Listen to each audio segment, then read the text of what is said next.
Hey everyone, I'm Peter Stories here to guide you today. If you use this video to drift off to sleep, please tap like, hit subscribe, and drop a comment telling me where you're watching from and what time it is there. Now settle in, get cozy, and let yourself relax.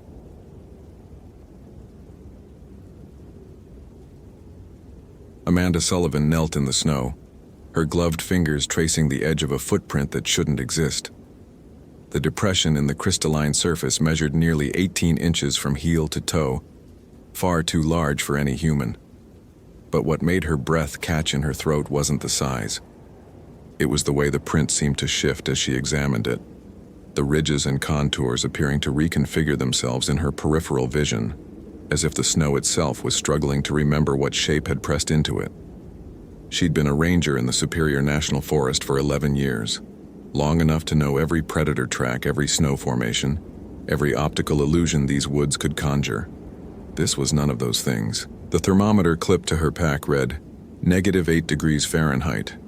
But Amanda felt colder than the mercury suggested. It was the kind of cold that seemed to originate from inside her chest and radiate outward, meeting the December air in an uncomfortable synchronicity. She recognized the sensation, had felt it before, 6 years ago, when she'd found what remained of her partner, David Kowalski, scattered across a ravine after he'd missed an anchor point during a technical rescue. The cold of that day had never quite left her, living somewhere between her ribs like a malignant thing. The footprint led northeast, deeper into the Boundary Waters wilderness, toward the area where Brittany Spencer had been conducting her solo patrol 72 hours ago. Amanda stood, her knees protesting the movement. She was 38 now, not the fresh-faced recruit who'd believed she could save everyone. Her dark hair, pulled back in a tight braid, showed threads of premature gray at the temples.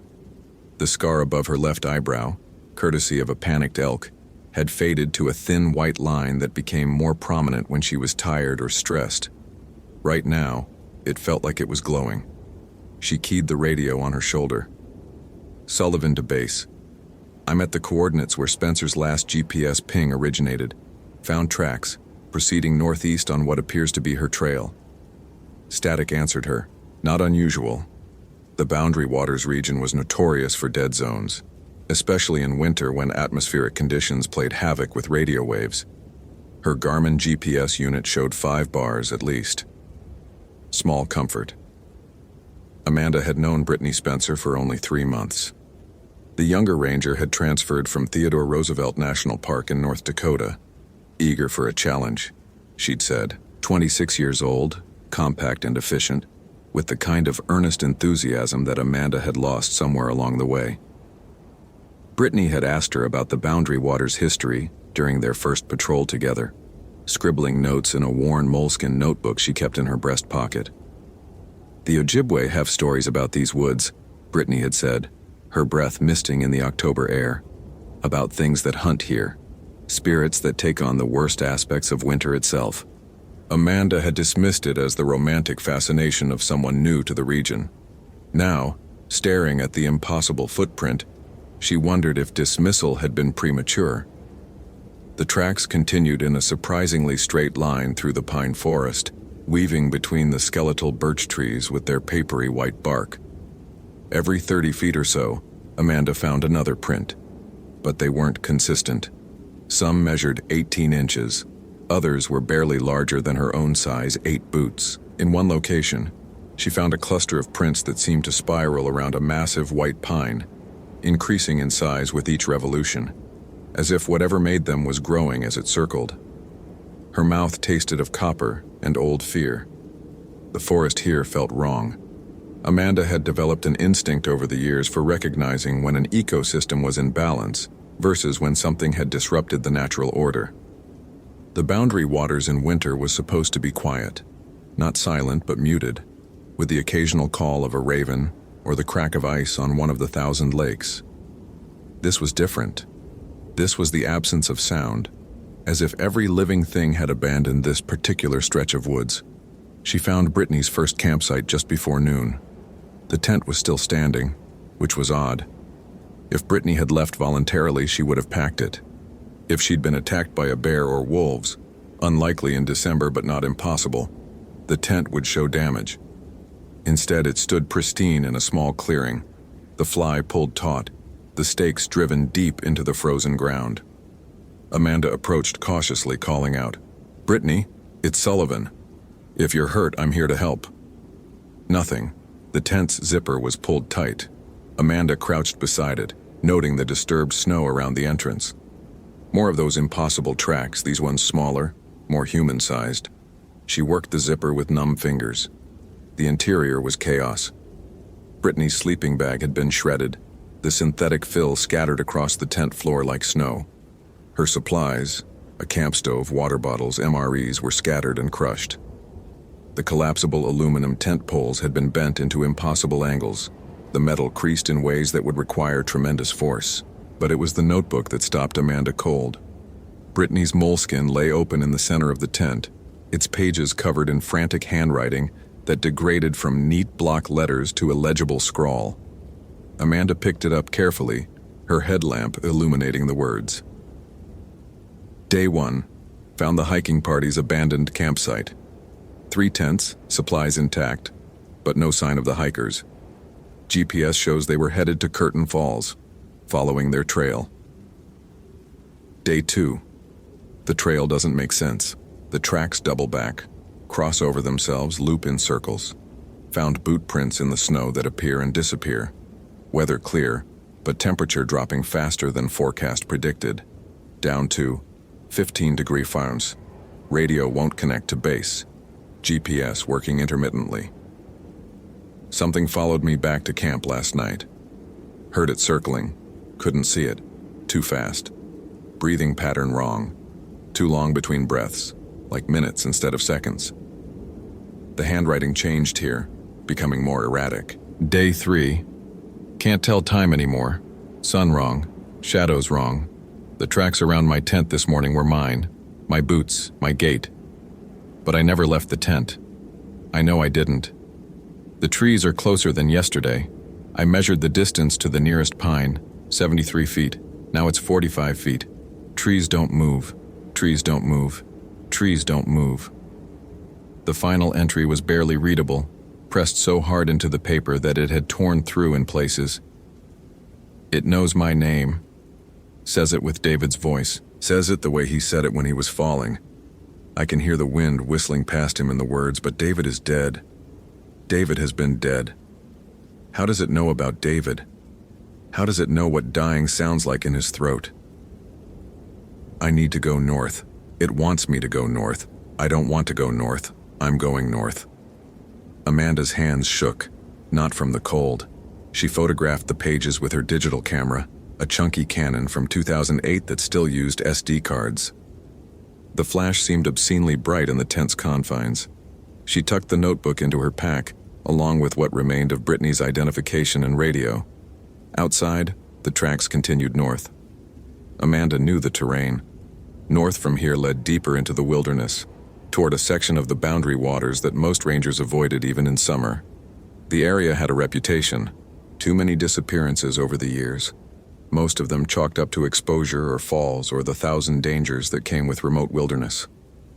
But there were stories among the rangers, shared in low voices during the long winter nights at the station. Stories about the Bayfield Peninsula incident in 1997.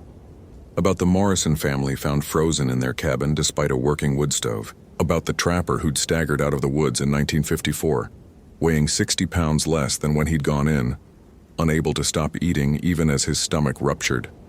Wendigo. That was the Ojibwe word. Wendigo in the anglicized version that white settlers had adopted and mangled. An evil spirit of winter and starvation, a cannibal entity that was always hungry, always cold, always hunting. Amanda didn't believe in spirits. She believed in hypothermia and starvation-induced psychosis and the very human capacity for violence. But standing in the clearing with Brittany's destroyed campsite behind her, she found her certainty wavering. The radio crackled suddenly, making her jump. "Leavin', Sullivan, do you—" She grabbed for it. "Base, this is Sullivan. I'm at Spencer's campsite.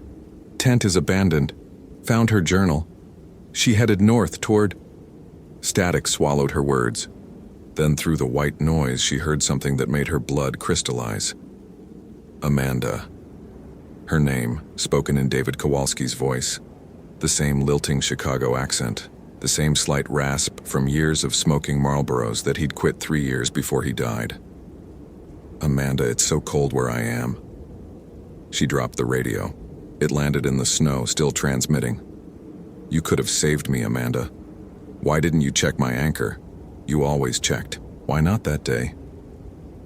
"You're not real," Amanda whispered.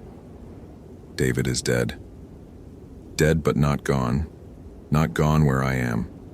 Where it's cold and hungry and the trees have eyes." She picked up the radio with shaking hands and turned it off.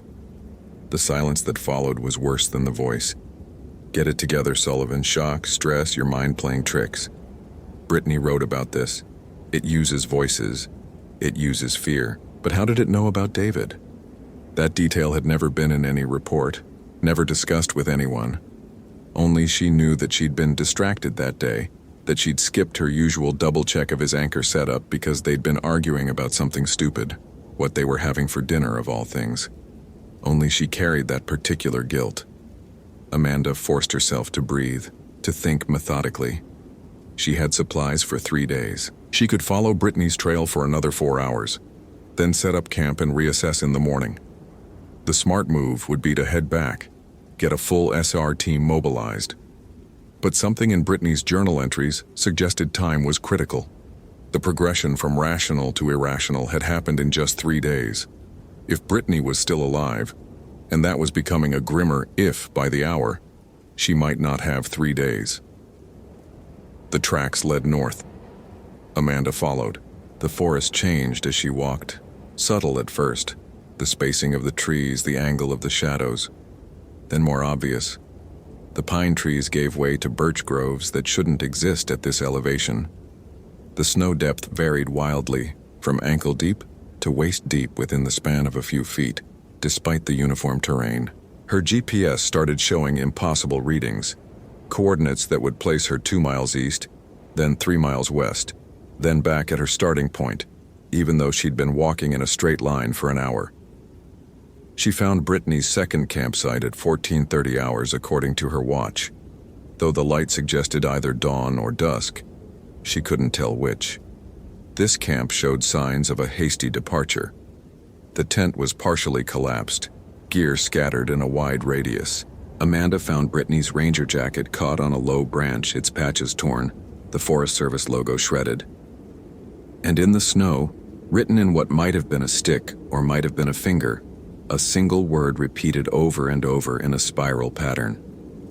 Hungry, hungry, hungry, hungry, hungry, hungry, hungry, hungry, hungry, hungry, hungry, hungry. The letters were 3 feet tall. The spiral was 20 feet in diameter. Amanda calculated how long it would take to write that much text in frozen snow. Hours. It would take hours. She found more tracks. Human-sized now, barefoot, the toes spread unnaturally wide, and mixed among them, deer tracks. Dozens of them, all converging on a single point deeper in the forest. The wind picked up, carrying a sound that might have been screaming or might have been the creak of old ice.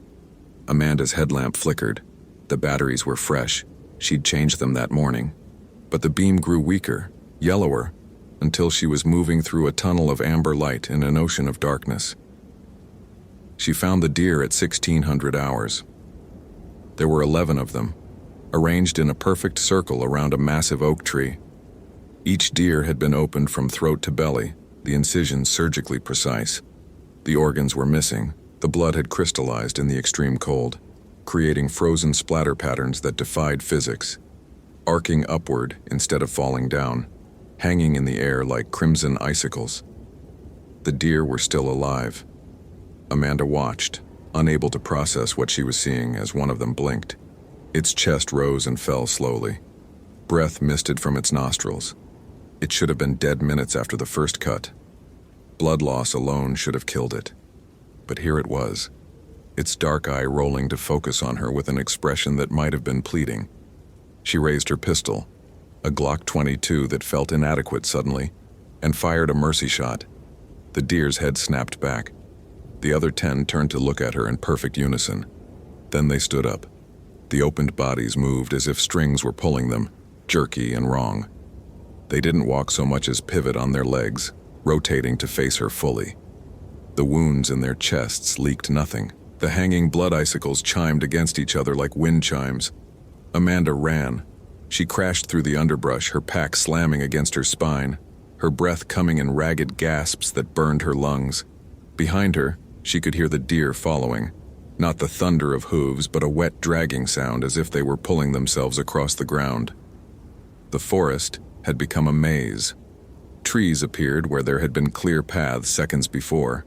The ground tilted at impossible angles. She fell, tasted blood, got up, kept running. She burst into a clearing and stopped. Brittany Spencer stood in the center of the space, or what had been Brittany Spencer.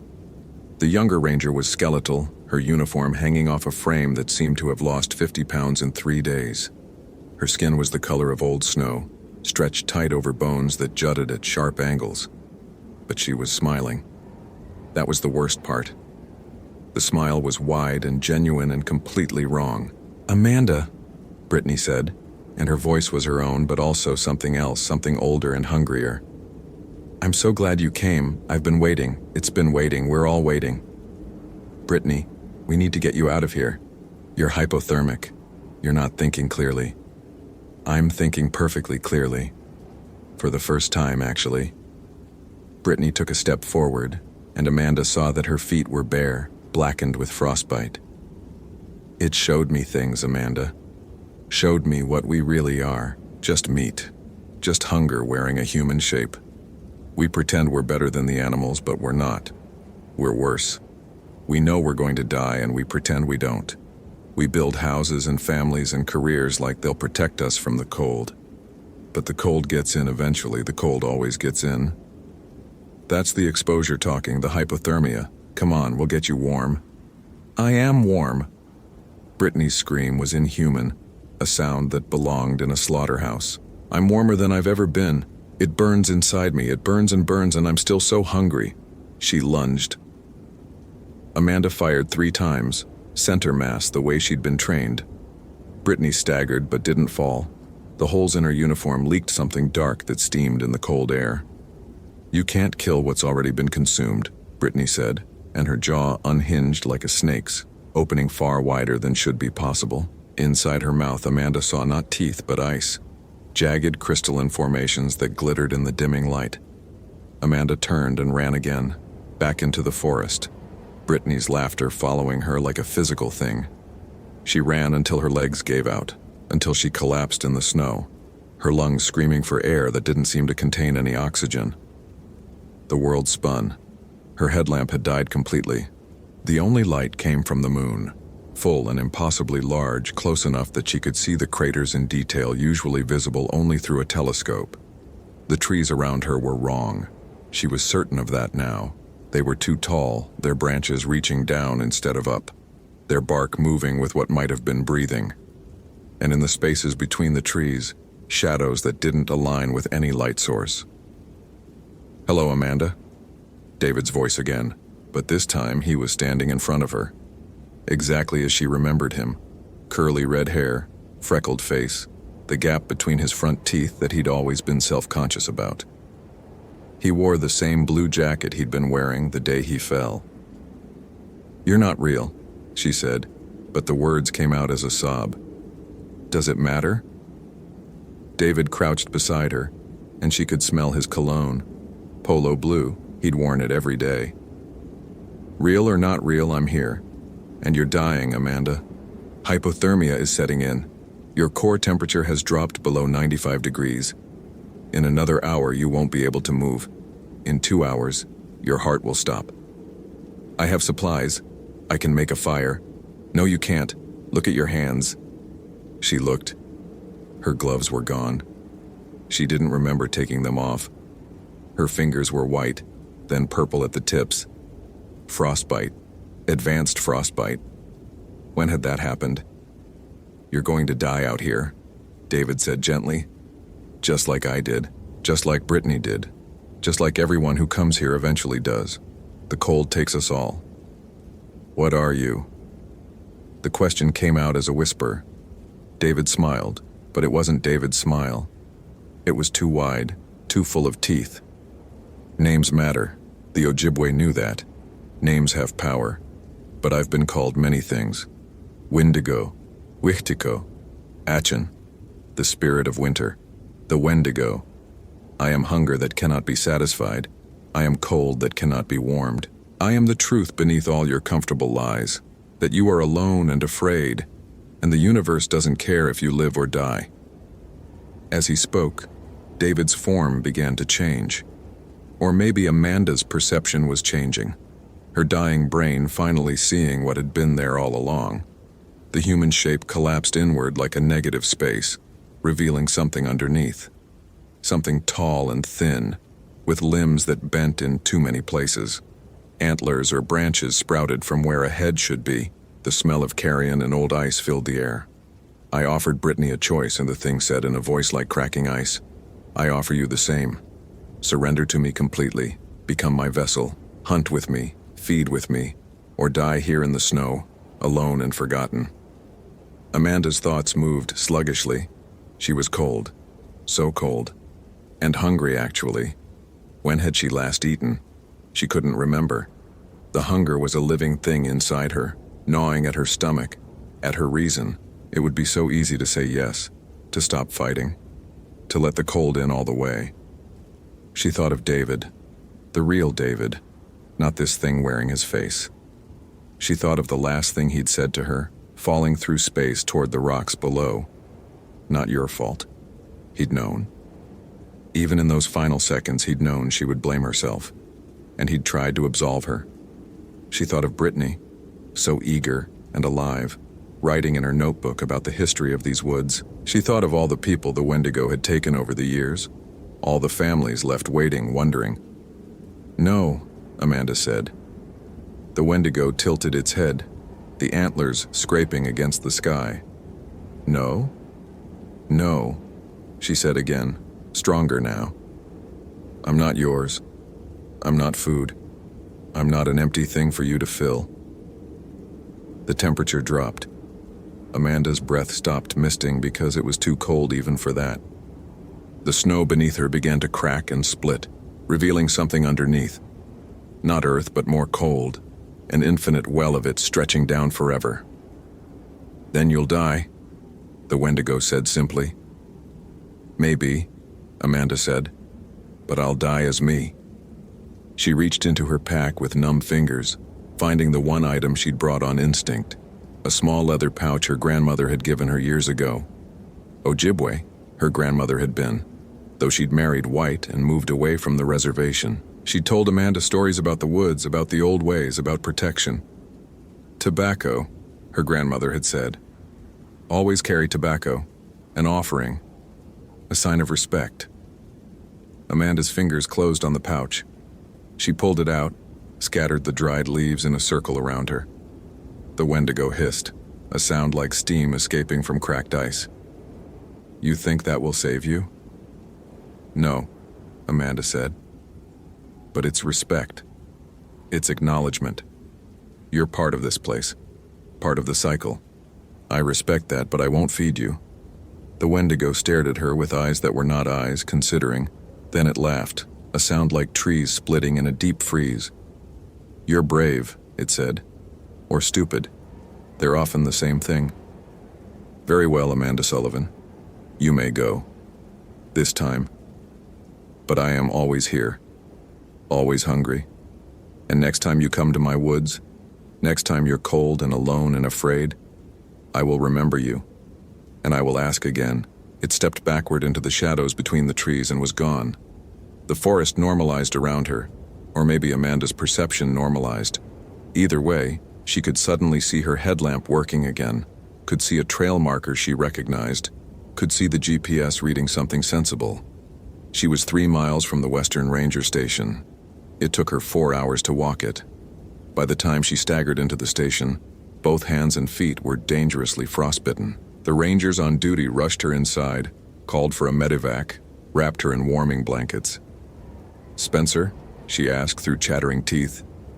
The senior ranger, Tom Morrison, shook his head. No sign. We're mounting a full search at first light. They wouldn't find her. Amanda knew that. Brittany was part of the woods now, part of the cold. They life-flighted Amanda to Duluth. She lost 3 toes on her left foot and 2 fingers on her right hand to frostbite. The doctors called it a miracle she survived. Severe hypothermia, they said. Core temperature of 89 degrees when she arrived. Another hour, and she would have been dead. She spent 2 weeks in the hospital. During that time, search teams combed the area where she'd been found.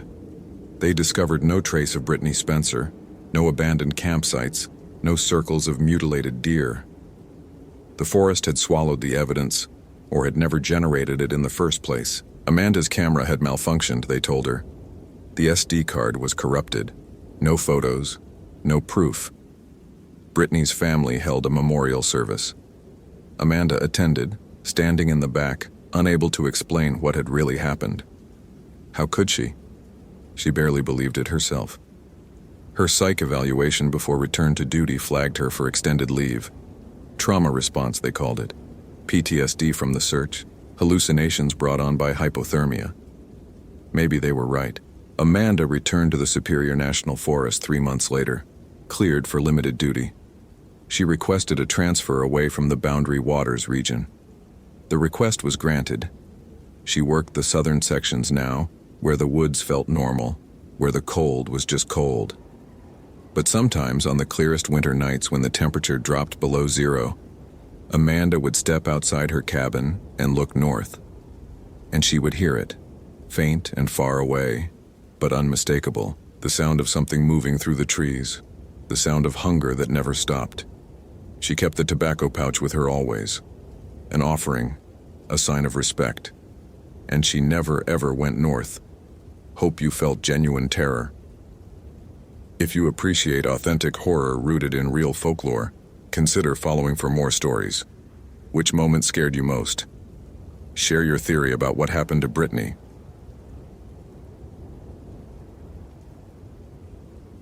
The Roosevelt elk population data made no sense.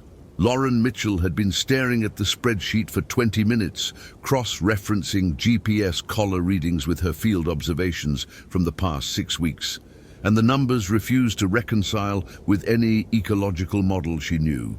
37 tagged animals, Roosevelt elk, black-tailed deer, even the resident black bears, had systematically avoided a 12-square-mile section of the Hoh rainforest since late September. Not gradually, as temperature or food availability might dictate, abruptly, as if someone had drawn an invisible perimeter and every creature with functioning instincts had decided simultaneously that crossing it meant death. She rubbed her eyes beneath her wire-rimmed glasses, the kind of utilitarian frames that said she cared more about data than appearance. At 34, Lauren had built her career on rational explanations, on the measurable and provable. Wildlife biologist for Olympic National Park meant understanding animal behavior through the lens of science, migration patterns, predation pressure, habitat disruption. There was always a reason, always data to explain the inexplicable, except this. The corner of her temporary office, really just a converted storage room in the ranger station at the Hoh Rainforest Visitor Center, smelled like old paper and the perpetual dampness that characterized Washington's temperate rainforest. Outside, October rain drummed against the window with the persistence of a metronome. She'd grown accustomed to the sound over the past 3 years, the way it became white noise, almost comforting in its constancy. Today, it felt accusatory, each drop a reminder that she'd been sitting here analyzing data while Austin Crawford remained missing for 72 hours. Austin, 28 years old, barely a year into his ranger position, still carried that eager enthusiasm that most veterans shed after their first brutal winter season. She'd trained him herself, taught him to read topographic maps by feel, to identify Sitka spruce from Douglas fir by bark texture alone. He'd been meticulous about protocols, almost obsessively so, the kind of ranger who logged every detail in his field notebook with near calligraphic precision, which made his disappearance even more disturbing. The official search and rescue operation had been scaled back yesterday. Chief Ranger Donovan had made the call with the grim practicality of someone who'd seen too many searches end in body recovery rather than rescue. They'd covered 40 square miles, deployed K9 units, even brought in a helicopter when the weather briefly cleared. Austin's truck had been found parked at the 5 Mile Island trailhead, keys still in the ignition, his personal backpack undisturbed on the passenger seat. His duty belt, radio, and park-issued Garmin GPS were missing, standard equipment for a routine patrol. But Austin himself had vanished as completely as if the forest had swallowed him whole. Lauren toggled back to the map overlay on her computer, layering Austin's last known position over the wildlife avoidance zone. The correlation was exact. His final GPS ping, logged automatically by the park's tracking system at 14:47 on October 13th, placed him at the northwestern edge of the area where every tagged animal had systematically refused to enter for the past month. She felt something cold settle in her chest. Not fear exactly, but its cerebral cousin. The recognition that her data was suggesting something her training refused to accept. Her office phone rang, startling her. The old landline, not her cell. She picked up on the third ring. "Mitchell. Lauren, it's Donovan." The chief ranger's voice carried the weight of too many sleepless nights. "I need you to come down to my office. There's someone here who wants to talk about Austin." "Who?" "His grandmother. She drove up from Portland this morning." Lauren checked her watch. 16:23. She'd been staring at the data for 3 hours without realizing it. "I'll be right there." The main ranger station occupied a log structure that smelled perpetually of coffee and wet wool. Lauren found Chief Ranger Donovan in his office with an elderly woman who looked carved from darker, older wood than the building itself. She wore a long black coat despite the indoor heating, her silver hair pulled into a severe bun, her face mapped with lines that spoke of harder years than the Pacific Northwest typically demanded. "Dr. Mitchell, this is Elena Crawford," Donovan said, gesturing to a chair. "Austin's grandmother." "Mrs. Crawford." Lauren sat, noting how the woman's eyes, pale blue, almost colorless, tracked her with an intensity that felt inappropriate for a grieving relative. "I'm so sorry about Austin. He was an excellent ranger. He's not lost," Elena interrupted, her accent thick, Eastern European, Romanian maybe. "He is taken." An uncomfortable silence filled the room. Donovan shifted in his chair. "Mrs. Crawford believes there may be circumstances we haven't considered," he said carefully, in the tone of someone humoring a distraught family member while trying to maintain professional courtesy. "What circumstances?" Lauren asked, directing the question to Elena. The old woman leaned forward, her weathered hands folding atop the polished wood of Donovan's desk. "Austin's mother, my daughter. She married American man, moved here when Austin was baby. But Austin, he was born in Romania in Hunedoara County. He lived there until he was 3, and I tell him stories, old stories, stories his mother she want to forget." "What kind of stories?" "About things that walk in dark forests, things that hunt, things that..." She paused, choosing her words with the precision of someone thinking in a second language, "that are not natural." Lauren felt the rational part of her brain preparing to dismiss this as grief-induced superstition, but something stopped her. That cold sensation from earlier, the one triggered by the wildlife data, intensified. "Mrs. Crawford, Austin disappeared during a routine patrol. There's no evidence of..." "You find his radio?" Eleanor asked. "No." "His GPS machine?" "No." "What you find exactly?" Lauren glanced at Donovan, who gave a small nod. "His truck, his personal belongings. His last GPS signal placed him near the 5 Mile Island area, but we haven't found any physical trace of him since. No footprints, no broken branches, no signs of struggle. The search teams found some boot prints matching Austin's patrol boots near an old logging road about a 1/4 mile from his last position. but the trail went cold. Literally. The prints just stopped. Elena's face remained impassive, but something in her eyes shifted. When my grandson, when he visited me last month in Portland, I tell him something. I tell him about the old settlement in those forests, the Romanian settlement from 1890s, loggers. They come to Washington from Eastern Europe, many from Hunedoara, from my region. They bring old ways, old beliefs, and old things followed them. What things? Lauren asked, unable to keep the skepticism entirely from her voice. Strigoi, Eleanor said simply. The word hung in the air like smoke. Lauren had heard it before, vaguely, in the context of vampire folklore, but the popular culture version, capes and fangs and gothic castles, seemed absurd in the context of the Pacific Northwest's ancient rainforests. "You're talking about vampires?" she said, unable to mask her incredulity. "No." Elena's voice sharpened. "Not the Hollywood monsters. Strigoi is different. In old country, Strigoi is person who dies wrong way. Violent death, suicide, without proper burial rites. The soul, it does not rest. It returns, not as stupid corpse that drinks blood, as something intelligent, something that remembers being human but is no longer human. It hunts those who violate its territory, who disturb its rest." Donovan cleared his throat. "Mrs. Crawford, while we appreciate you coming all this way, Austin tell me he finds something," Elena continued, ignoring him. 3 weeks ago, he call me. He say he discover old graves in forest during survey work. Very old graves, unmarked. He take photographs, send them to me on his phone. I tell him, do not disturb them, leave that place alone. But Austin, he is scientist like you, Dr. Mitchell. He want to understand. He want to document.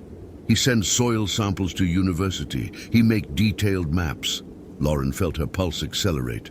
"Do you still have those photographs?" Elena withdrew an old smartphone from her coat pocket, navigated with the laborious care of someone unfamiliar with the technology, and handed it to Lauren. The screen showed a series of images, weathered wooden crosses, barely visible beneath decades of moss and fern growth.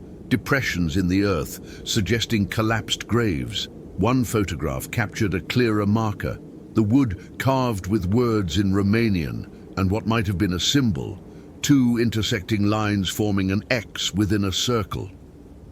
"This symbol," Elena tapped the screen, "it is protection mark. We carve it on graves of those who might become Strigoi. It is meant to keep them in earth, to prevent the soul from rising. But if someone disturbs the grave, breaks the symbol, removes protective items we bury with body..." She trailed off meaningfully. "What items?"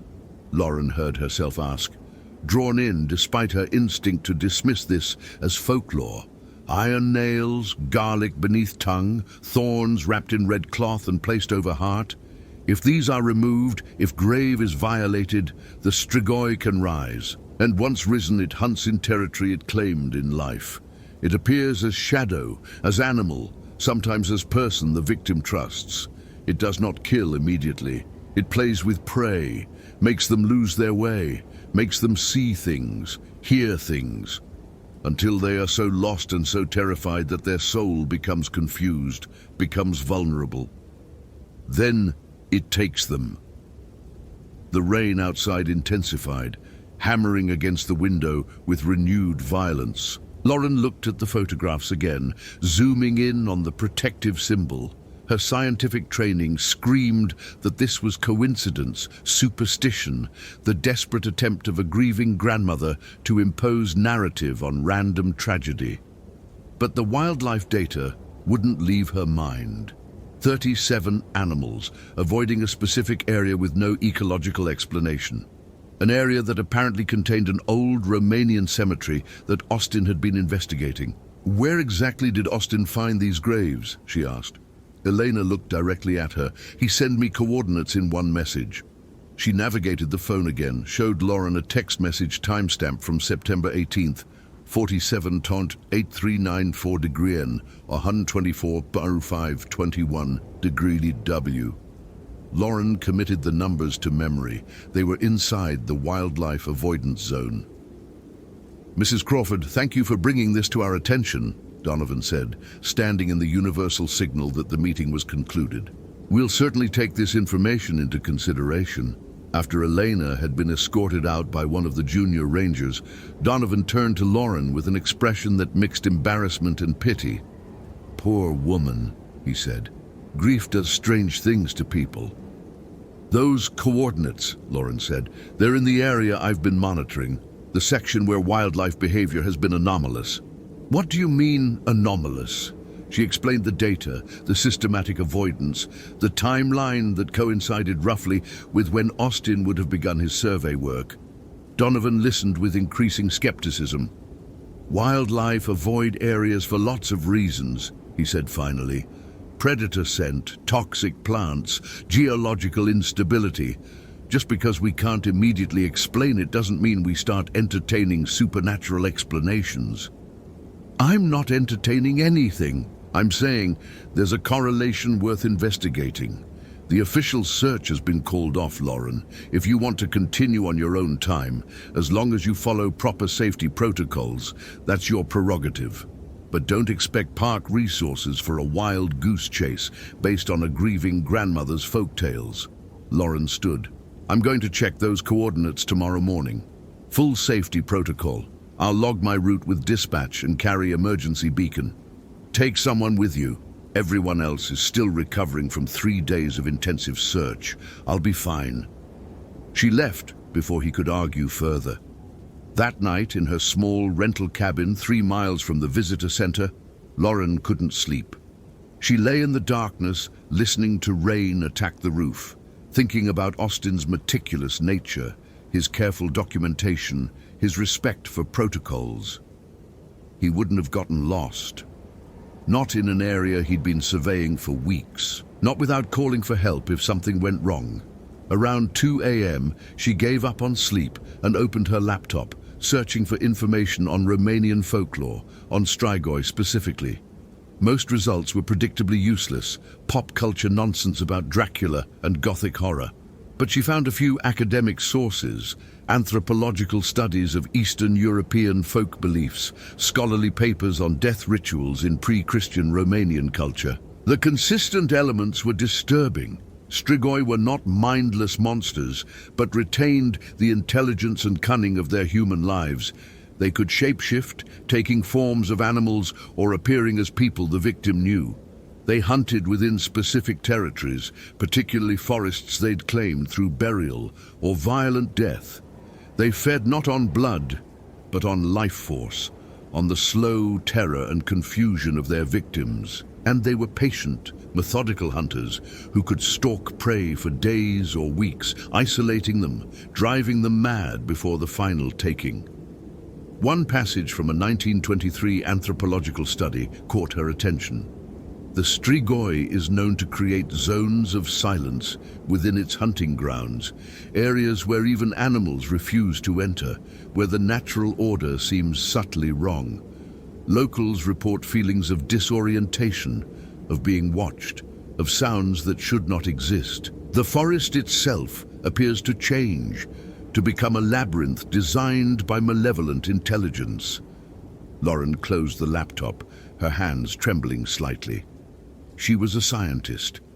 She didn't believe in supernatural entities, but she believed in data, and her data was telling her that something in that 12-square-mile section of the Hoh rainforest was fundamentally wrong.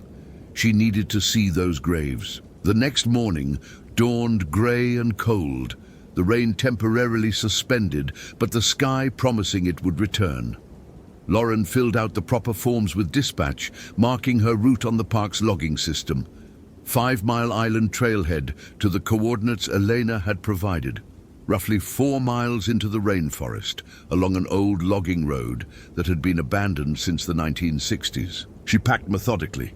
Garmin GPS unit, backup compass, satellite phone, emergency beacon, first aid kit, 2 days' worth of food and water, though she planned to be back before nightfall.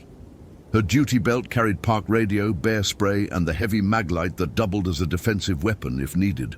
The forest swallowed her within minutes of leaving the trailhead.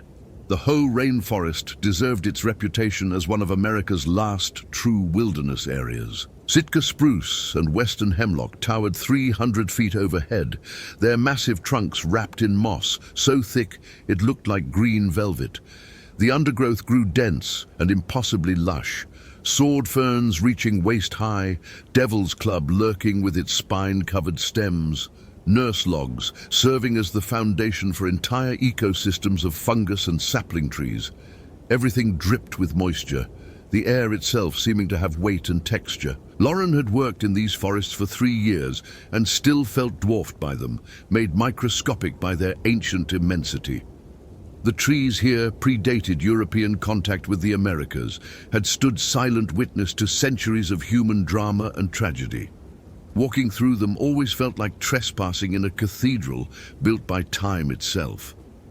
She followed the old logging road, now barely discernible beneath decades of reclamation, her GPS tracking the route on its small screen. The forest should have been alive with sound, birdsong, the rustle of small mammals, the distant call of ravens, but it was too quiet. Not silent exactly, but muted, as if the normal soundtrack of the wilderness had been turned down to half volume. After 90 minutes of steady hiking, her GPS indicated she was close to the coordinates. She began scanning the forest floor more carefully, looking for the depressions Elena's photographs had shown, for weathered wooden crosses, for any sign of the old cemetery. She almost missed it. The site occupied a small clearing where the canopy opened enough to allow a shaft of grey daylight. What she'd initially mistaken for natural ground irregularities resolved into deliberate patterns. 20 or more grave-sized depressions arranged in rough rows, each barely visible beneath the forest's reclamation efforts. A few wooden markers remained upright, tilted at odd angles, their surfaces so weathered that any carved inscriptions had long since been eroded away.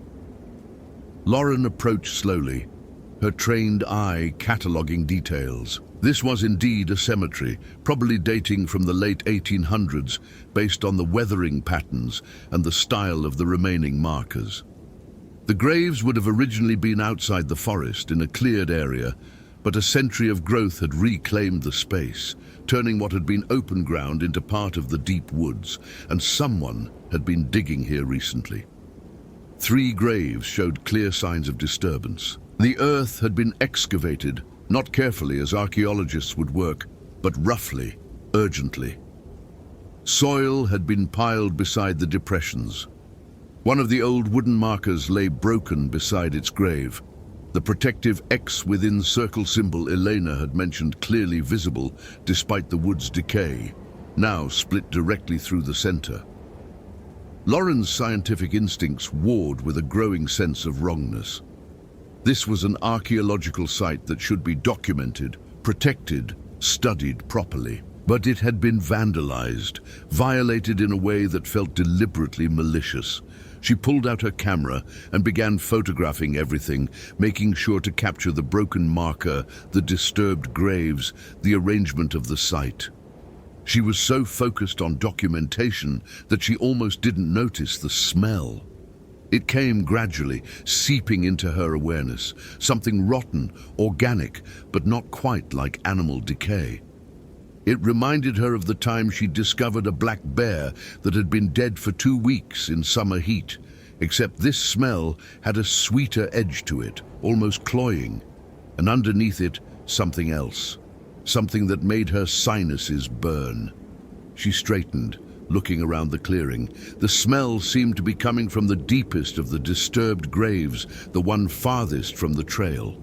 Against every instinct of self-preservation, Lauren approached it. The grave had been dug deep, at least 6 feet down, the dark earth exposed like a wound in the forest floor. At the bottom, barely visible in the dim light, something gleamed. She knelt at the edge, training her flashlight into the depression. Bones. Human bones, unmistakably. A skull grinned up at her from the disturbed soil, its eye sockets filled with shadow. But what made Lauren's breath catch wasn't the skeleton itself. She'd worked enough wildlife mortality sites to be unfazed by bones. It was what had been done to it. The ribcage had been pried apart, the bones scattered. Iron nails corroded with age lay scattered around the grave. A bundle of what might have once been cloth, now rotted into barely recognizable scraps, lay discarded to one side.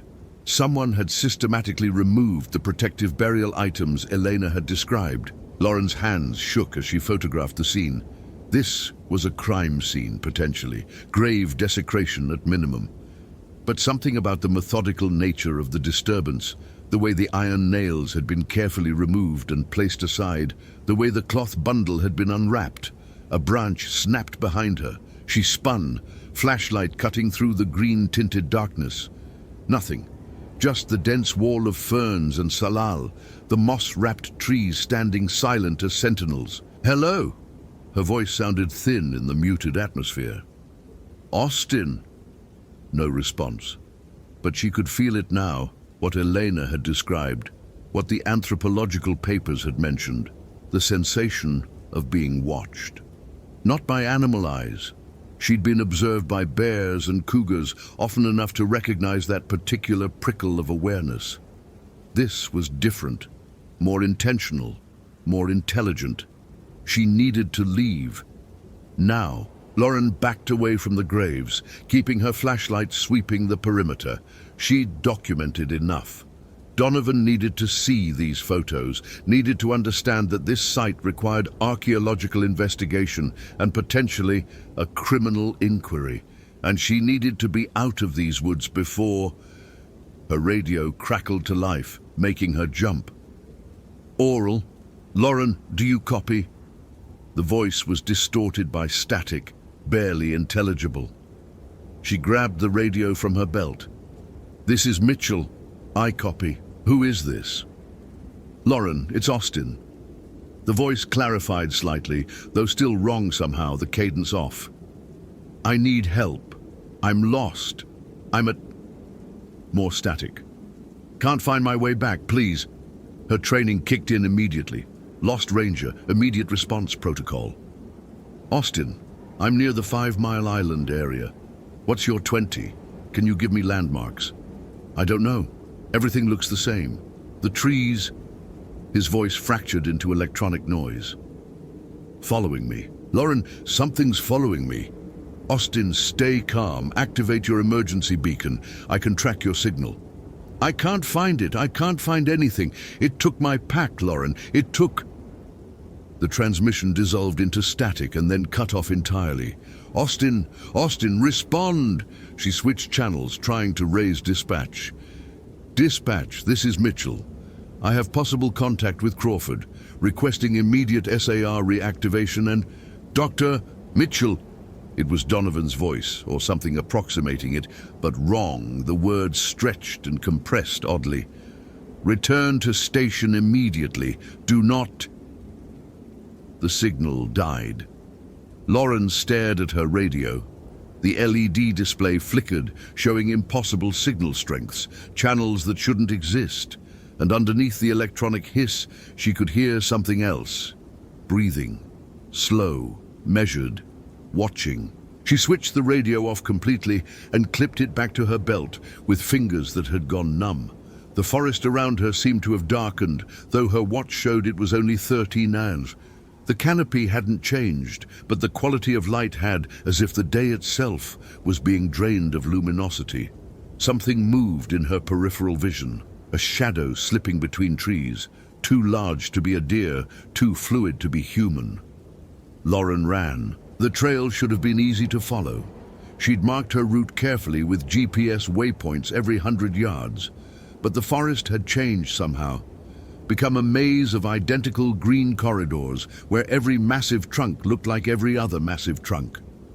Her GPS showed her position, showed the trail that should be 20 yards to her left, but when she pushed through the undergrowth in that direction, she found only more forest, no trail. She stopped, chest heaving, forcing herself to think rationally. Panic kills in the wilderness, she knew this, taught it to volunteers every season. Getting lost wasn't about the forest changing. It was about human perception breaking down under stress, about the brain filling gaps with false patterns, about the way fear could make familiar terrain unrecognizable. Except she'd hiked these forests for 3 years. She knew the specific shape of the old-growth Sitka spruce, could identify individual stands by the pattern of nurse logs and the species composition of undergrowth. And this wasn't right. The trees were too close together. The understory was too thick. The very topology of the ground beneath her feet felt wrong, sloping when her map said it should be level. The smell from the grave found her again, that cloying sweetness mixed with rot. It seemed to come from every direction at once, as if the forest itself was exhaling decay. Lauren pulled out her satellite phone, her last reliable link to the outside world. She'd paid for it out of her own pocket after a ranger had died 2 years ago when radio coverage failed in a critical moment. It should work anywhere, any conditions. The screen showed no signal, not weak signal, no signal at all, as if the satellites themselves had stopped existing. That was impossible. She was about to try again when she heard the voice. "Lauren!" It came from behind her, soft, almost gentle. Austin's voice, but not quite, like a recording played at slightly wrong speed. She turned slowly. Austin Crawford stood 30 feet away, partially obscured by a massive western red cedar. He wore his ranger uniform, looked exactly as she remembered him. Sandy brown hair, the slight gap between his front teeth visible when he smiled, the careful way he adjusted his duty belt that came from his training. But his eyes were wrong, too reflective, catching light that wasn't there, like an animal's eyeshine. "Austin?" Her voice cracked. "I've been looking for you." He took a step forward, and Lauren noticed his boots made no sound on the forest floor, left no impression in the soft earth. "You need to come with me. I found something important." "Where have you been? We've been searching for 3 days." "Time is strange here." Another step, his movements too fluid, too graceful, lacking the slight awkwardness she associated with his normal gait. "The forest keeps you if you let it. But I know the way out now. Come with me." Every instinct Lauren possessed screamed danger. This wasn't Austin, couldn't be Austin, but it looked like him, sounded almost like him, wore his face with such convincing accuracy that her rational mind struggled to reject the evidence of her own senses. "Show me your hands," she said. The thing wearing Austin's face paused. "What?" "Show me your hands." Austin had a scar on his left thumb from a fishing accident. "Show me." For 3 heartbeats, it didn't move. Then slowly, it raised its hands, palms out. The hands were perfect, too perfect. No scar, no calluses from work, no dirt under the nails. Just smooth, unmarked skin that looked like it had been copied from a catalog photograph of what hands should look like. "You're not Austin," Lauren said, her voice steadier than she felt. The thing's smile widened, stretching too far, revealing too many teeth. "No," it agreed, "but I knew him very well by the end. I know what he felt, what he feared, what he hoped. I consumed all of it." The forest darkened further, the grey daylight fading to twilight, though her watch still insisted it was early afternoon. The trees around her seemed to lean inward, their moss-covered trunks pressing closer, cutting off potential escape routes. "What are you?" Lauren whispered. "I am what returns when burial rites are violated, when the bones are disturbed and the protective iron is removed. Your friend Austin, he was so careful, so scientific. He documented everything, took soil samples, removed artifacts for dating. He never understood that some protections exist for a reason." The Austin thing began to change. Not dramatically, not like a horror movie transformation, but subtly, terrifyingly. Its proportions shifted, limbs lengthening, shoulders broadening, the uniform seeming to melt into shadow. Its face remained Austin's, but became somehow generic, a mask of humanity worn over something that had forgotten how to properly imitate the living. "He led me to you," it continued, its voice now layering multiple tones, Austin's overlaid with something older, colder, speaking English with the ghost of an Eastern European accent. "By breaking the seal, he freed me, and the freed Strigoi must complete its hunt, must consume those who violated its rest. Austin was first. You who come seeking him are second." Lauren's hand moved to her bear spray, though some part of her knew it would be useless. "I didn't disturb your grave, but you came to the place of bones. You photographed what should remain hidden. You carry the knowledge of where I rest. That is enough." It moved then, not walking but flowing across the space between them with impossible speed. Lauren triggered the bear spray directly into its face, the Austin face, and the thing recoiled not from pain, but from surprise, as if it had forgotten such defenses existed. She ran again, no longer caring about GPS waypoints or rational navigation. Driven purely by the animal imperative to escape, the forest became a blur of green and grey, her boots hammering against the earth, her breath burning in her lungs. Behind her, she could hear it following, not running. It didn't need to run. It knew these woods in ways she never could, but she could hear its voice calling to her, sometimes using Austin's voice, sometimes her mother's voice, once even her own voice calling out in confused terror. The ground beneath her feet suddenly wasn't there. She fell, sliding down a steep embankment she hadn't seen coming, crashed through Devil's Club that shredded her uniform sleeves, and landed hard in a creek bed she didn't recognize from any of her survey maps. The impact drove the air from her lungs, left her gasping in 6 inches of ice-cold water that soaked through her clothes instantly. Above her, at the top of the embankment, something stood silhouetted against the darkening sky. Not Austin anymore. Not even approximately human. It had given up pretense, now showing its true nature, something gaunt and elongated, with limbs that bent wrong, and a face that was mostly shadow, with points of luminescence where eyes should be. It began to descend the embankment, moving like liquid smoke, like shadow-given substance. Lauren's hand found her emergency beacon on her belt. The one that broadcast directly to rescue services via satellite, the one that was supposed to work anywhere. She activated it with numb fingers, knowing it was probably futile, that whatever this thing was, it existed in a space where normal rules didn't apply. The Strigoi reached the creek bed, its form resolving into something that hurt to look at directly, as if her brain couldn't quite process what her eyes were reporting. It leaned over her, and she could smell that rot sweetness again, could feel the cold radiating from it like heat from a fire, but inverse, draining warmth and life. "Your fear is exquisite," it said in a voice like wind through dead leaves. "Austin's fear was sharp and bright. Yours is deeper.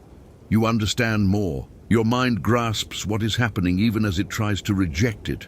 That makes it better, richer." Lauren found her voice, though it came out as barely more than a whisper. The protection symbol, the X in the circle, it kept you bound for a century. There must be a way to what? Bind me again. It laughed, a sound like bones scraping stone. You would need iron blessed by Orthodox priest. You would need to speak words in language older than this continent. You would need faith in things your scientific mind rejected long ago. You have none of these. It was right. She knew it was right. But Lauren Mitchell hadn't become a wildlife biologist by accepting defeat when faced with impossible problems. Her mind raced, cataloging everything Elena had told her, everything she'd read in those anthropological papers, searching for any advantage, any weakness in folklore that might apply to the thing currently manifesting in front of her. Strigoi hunted specific territories. They fed on fear and confusion. They were bound by certain rules, certain limitations rooted in the folk magic that had created protections against them. And they retained memories of their human lives, retained human intelligence even in this corrupted form. "What was your name?" she asked, "when you were alive?" The thing paused, its inhuman face tilting in what might have been curiosity. "Why?" "Because you were human once. You had a name, a life. People who buried you with those protections because they knew you, cared about you enough to try to ensure your soul found peace." "Ioan Popescu," it said after a long moment. "I was logger. I came from Hunedoara in 1891. I worked these forests for 3 years before a tree fell wrong and crushed me. My crew, they buried me here because I had no family to send body home. They did the old rituals. They thought it would be enough. But something went wrong.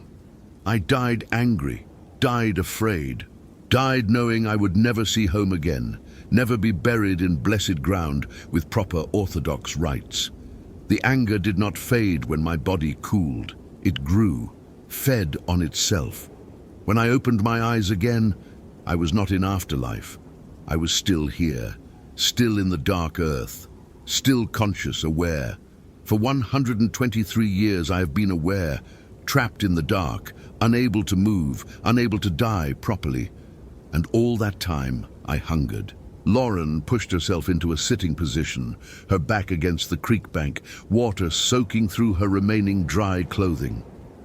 "Austin freed you. He removed the nails, broke the binding symbol.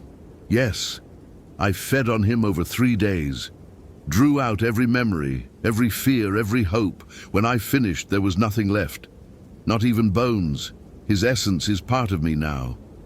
And now you want mine." "No." The Strigoi's form flickered, briefly becoming something almost human again. A gaunt man in old-fashioned work clothes before collapsing back into shadow.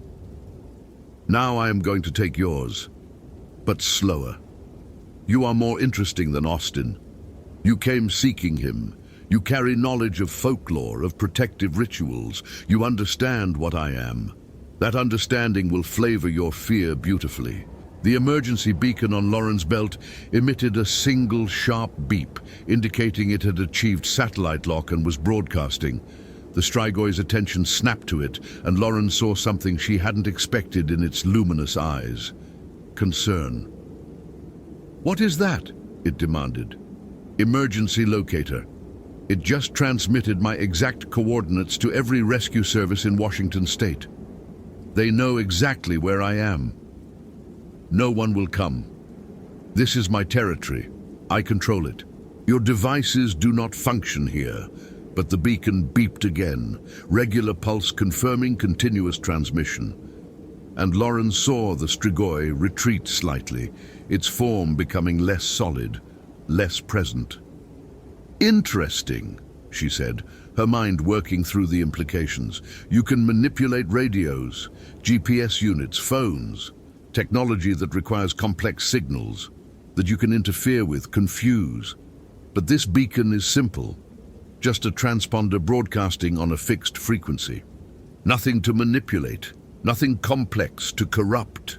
The Strigoi's form flickered more rapidly now, anger and uncertainty radiating from it like heat. "They will not arrive in time." "Maybe not, but they're coming. And that means your territory isn't as controlled as you think, which means the rules still apply. You're not all-powerful, Ioan Popescu. You're still bound by the folklore that created you. I am bound by nothing." But even as it said this, the darkness around them lightened fractionally. Lauren could hear something in the distance that might have been a helicopter, though that was probably wishful thinking. The Strigoi heard it too, its head snapping upward, tracking the sound. "Your scientific mind," it hissed. "It protects you. Belief creates vulnerability. You barely believe I exist, even as you see me. That makes you difficult to feed from. Incomplete.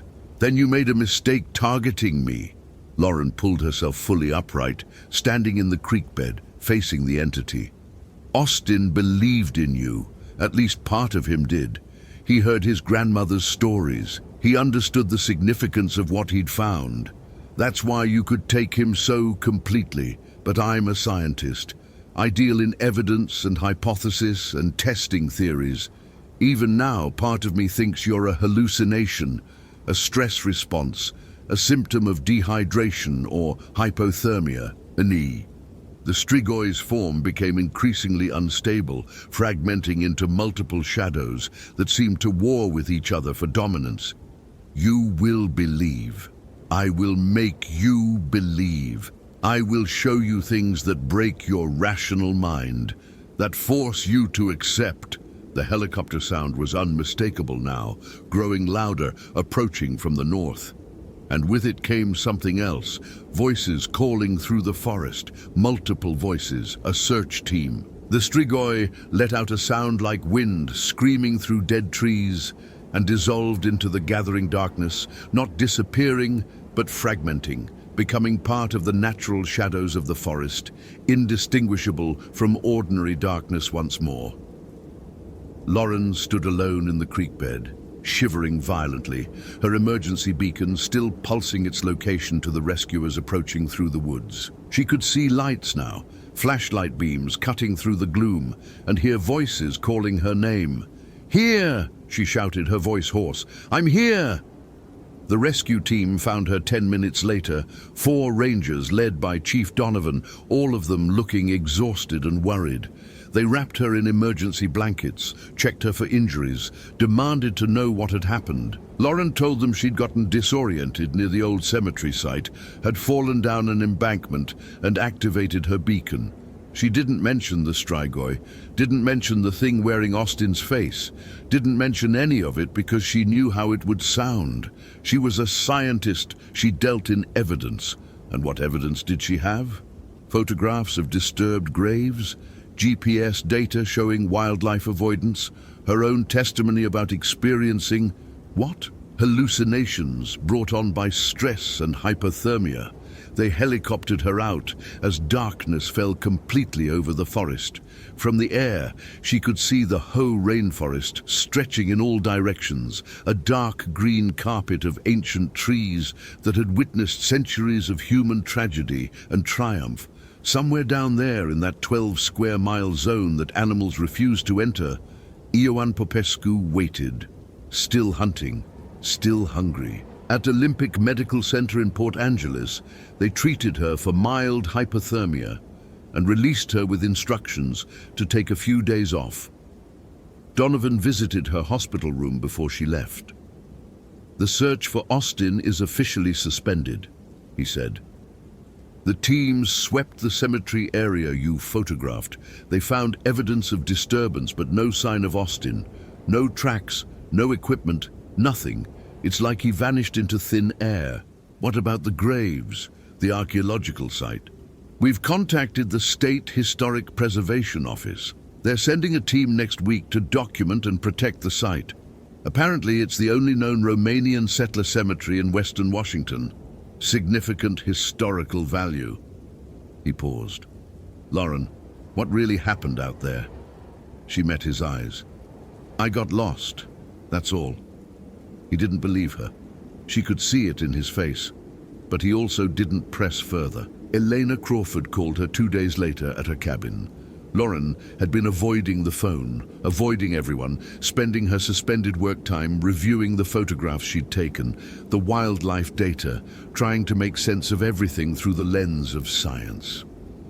"Dr. Mitchell," Eleanor's accented voice was sad but unsurprised. "I hear you survive encounter with what took my grandson." "I got lost in the woods," Lauren said automatically. "You know better now. You know what walks there." Lauren was quiet for a long moment. Rain drummed against her cabin windows with familiar persistence. "Mrs. Crawford, in scientific terms, I experienced a trauma response combined with environmental stresses that created hallucinatory experiences consistent with folklore I had recently been exposed to. That's the rational explanation. But you do not believe rational explanation anymore. I believe evidence, and the evidence is that Austin is missing, that cemetery had been disturbed, and that I experienced something in those woods that I cannot adequately explain." Elena's voice softened. "My grandson, he is gone." I know this. I accept this. But you survive. That means something. Strigoi does not let prey escape unless prey has protection it does not expect. Your science, it protects you. Your skepticism is like shield. As long as you barely believe, it cannot fully feed. That's not how science works, Mrs. Crawford. Perhaps, but you are still alive. Austin is not. There is evidence in that difference, yes? After Elena hung up, Lauren sat in her cabin watching rain sheet down the windows, thinking about belief and evidence, about rational explanations and the limits of human understanding. She thought about Ioan Popescu, crushed by a falling tree in 1894, buried with iron nails and protective symbols by co-workers who understood the old ways. She thought about him lying conscious in the dark earth for more than a century, aware and angry and hungry, until Austin Crawford's scientific curiosity broke the binding that held him. And she thought about the wildlife data, about 37 tagged animals systematically avoiding a 12-square-mile section of temperate rainforest, about the way science sometimes documented phenomena it couldn't explain, about how the absence of explanation didn't equal the absence of reality. She pulled up the GPS tracking data on her laptop, watched the colored lines showing animal movement patterns over the past 6 months. The avoidance zone remained unchanged. Nothing had entered it in 72 days. Nothing lived there anymore except ancient trees and whatever haunted the darkness between them. Lauren marked the area in her research files with a note. Ecological dead zone. Cause unknown. Recommend long-term monitoring and avoidance. It was the most honest assessment she could make while still maintaining her scientific credibility. That night, she dreamed of the forest, of shadows that moved with intelligent purpose, of a voice calling her name in tones that layered Austin's voice over something much older. She woke at 3 a.m., her cabin dark except for the clock's LED display, and saw something standing outside her window. It might have been a tree branch moving in the wind. It might have been a trick of light and shadow. It might have been the lingering effects of trauma manifesting as waking nightmares. But for just a moment, she could have sworn she saw Austin's face looking in at her, his eyes reflecting light that wasn't there, his expression hungry and hollow and not quite right. The next morning, she called the park superintendent and tendered her resignation. She told him she'd been offered a position in California, something she'd been considering for a while. It was a lie. She had no job lined up, no plan, except to leave the Pacific Northwest, to put distance between herself and the Hoh rainforest, between herself and the thing that hunted in the darkness beneath the ancient trees. 2 weeks later, as she packed the last boxes from her cabin, she received a package with no return address. Inside was a small iron nail, corroded with age, and a note in Elena Crawford's careful handwriting. For protection, keep with you always. Some hunts are not finished just because prey escapes. Some hunters are very patient, and some territories are larger than they first appear. May you stay rational. May your science shield you. May your skepticism keep you safe. But just in case, keep the iron close. EC.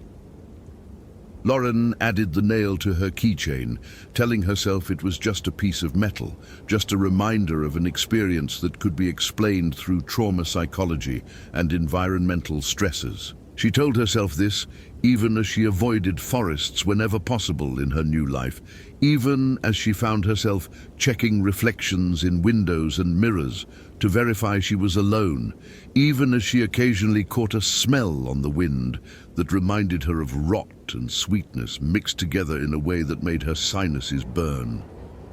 She told herself she didn't believe, but she kept the nail close anyway, because evidence supported rational conclusions. And the evidence suggested that some protections, some superstitions, some old ways of understanding the world had survived for centuries precisely because they worked. Even if science couldn't explain why, Hope, you felt genuine terror. If you appreciate authentic horror rooted in real folklore, consider following for more stories. Which moment scared you most? Share your theory about what happened. Daniel Warren was explaining to a semicircle of 23 tourists why skinwalkers weren't real when Lauren Daniels started screaming through his radio. "The Navajo people," he said, gesturing toward the ancient cliff dwellings carved into the red sandstone walls of Canyon de Chelly, created these stories as cautionary tales. Yenald Lushi, what pop culture calls skinwalkers, were meant to reinforce cultural taboos, not to describe actual shape-shifting witches. He smiled that practice smile he'd perfected over 15 years of ranger presentations. The one that said, "I'm educated and you're not, but I'll humor your superstitions. I promise you, in my decade and a half working this..." The Motorola radio clipped to his shoulder erupted with static. Then Lauren's voice cut through, shrill and wrong. "Daniel! Oh God, Daniel! It's wearing my face. I'm looking at myself and it's smiling with my mouth, but I can see, Jesus Christ, I can see what's underneath. And it's..." The transmission dissolved into sounds that made the tourists step back. Wet, tearing noises. Something that might have been laughter, or might have been an animal in distress. And underneath it all, a low clicking that Daniel's rational mind insisted was interference, but his hindbrain recognized as articulated speech in a language humans weren't meant to understand. Daniel's smile evaporated. He grabbed the radio, aware that 23 pairs of eyes were now fixed on him instead of the ruins. "Lauren, this is Warren. Confirm your location and status. This isn't funny." Static. Then her voice again, but different. Flatter, with wrong emphasis on the syllables, like someone learning to speak by mimicking recordings. "Funny. Yes. Ha, ha. Daniel, I am at the Spider Rock Overlook. Something is wrong with my words. They keep coming out sideways." One of the tourists, a middle-aged woman with a sun visor and a University of New Mexico t-shirt, raised her hand like she was in class. "Is this part of the presentation? Because it's quite effective." Daniel ignored her. Lauren had been his patrol partner for 8 months, transferred from Yosemite after some incident she never discussed in detail. She was professional, methodical, not the type to stage elaborate pranks. And Spider Rock, that was 12 miles southeast, a sacred site to the Navajo where, according to legend, Spider-Woman lived and taught humans to weave. Lauren had been assigned to clear the overlook of tourists before sunset, standard protocol for protecting both visitors and the cultural significance of the site. "All visitors need to return to your vehicles," Daniel announced, his ranger voice cutting through the murmuring crowd. "We're experiencing a communication emergency and need to clear the area immediately." "But we paid for the full sunset tour," a man in cargo shorts protested. "You'll receive a full refund at the visitor center. Please proceed directly to the parking area. Now," the radio crackled again. "Daniel, the sun is wrong. It's watching me with too many eyes, and they're all the same eye, just multiplied across the sky like reflections in broken mirrors. Do you see it? Do you see what it's really been this whole time?" The tourists were moving now, some quickly toward the parking lot half a mile back, others lingering to film with their smartphones, because of course they were. Daniel was already running toward his truck, a white Ford F-350 with the National Park Service emblem on the door, and a light bar that he activated as soon as he climbed in. His personal iPhone showed 4:47 p.m., approximately 90 minutes until sunset. The temperature gauge on the dashboard read 93 degrees Fahrenheit, hot even for late June in Arizona. He radioed the ranger station as he drove. "Station, this is Warren.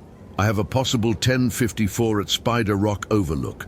Ranger Daniels is reporting incoherent and possibly experiencing heat exhaustion or altered mental status, requesting immediate backup and medical standby."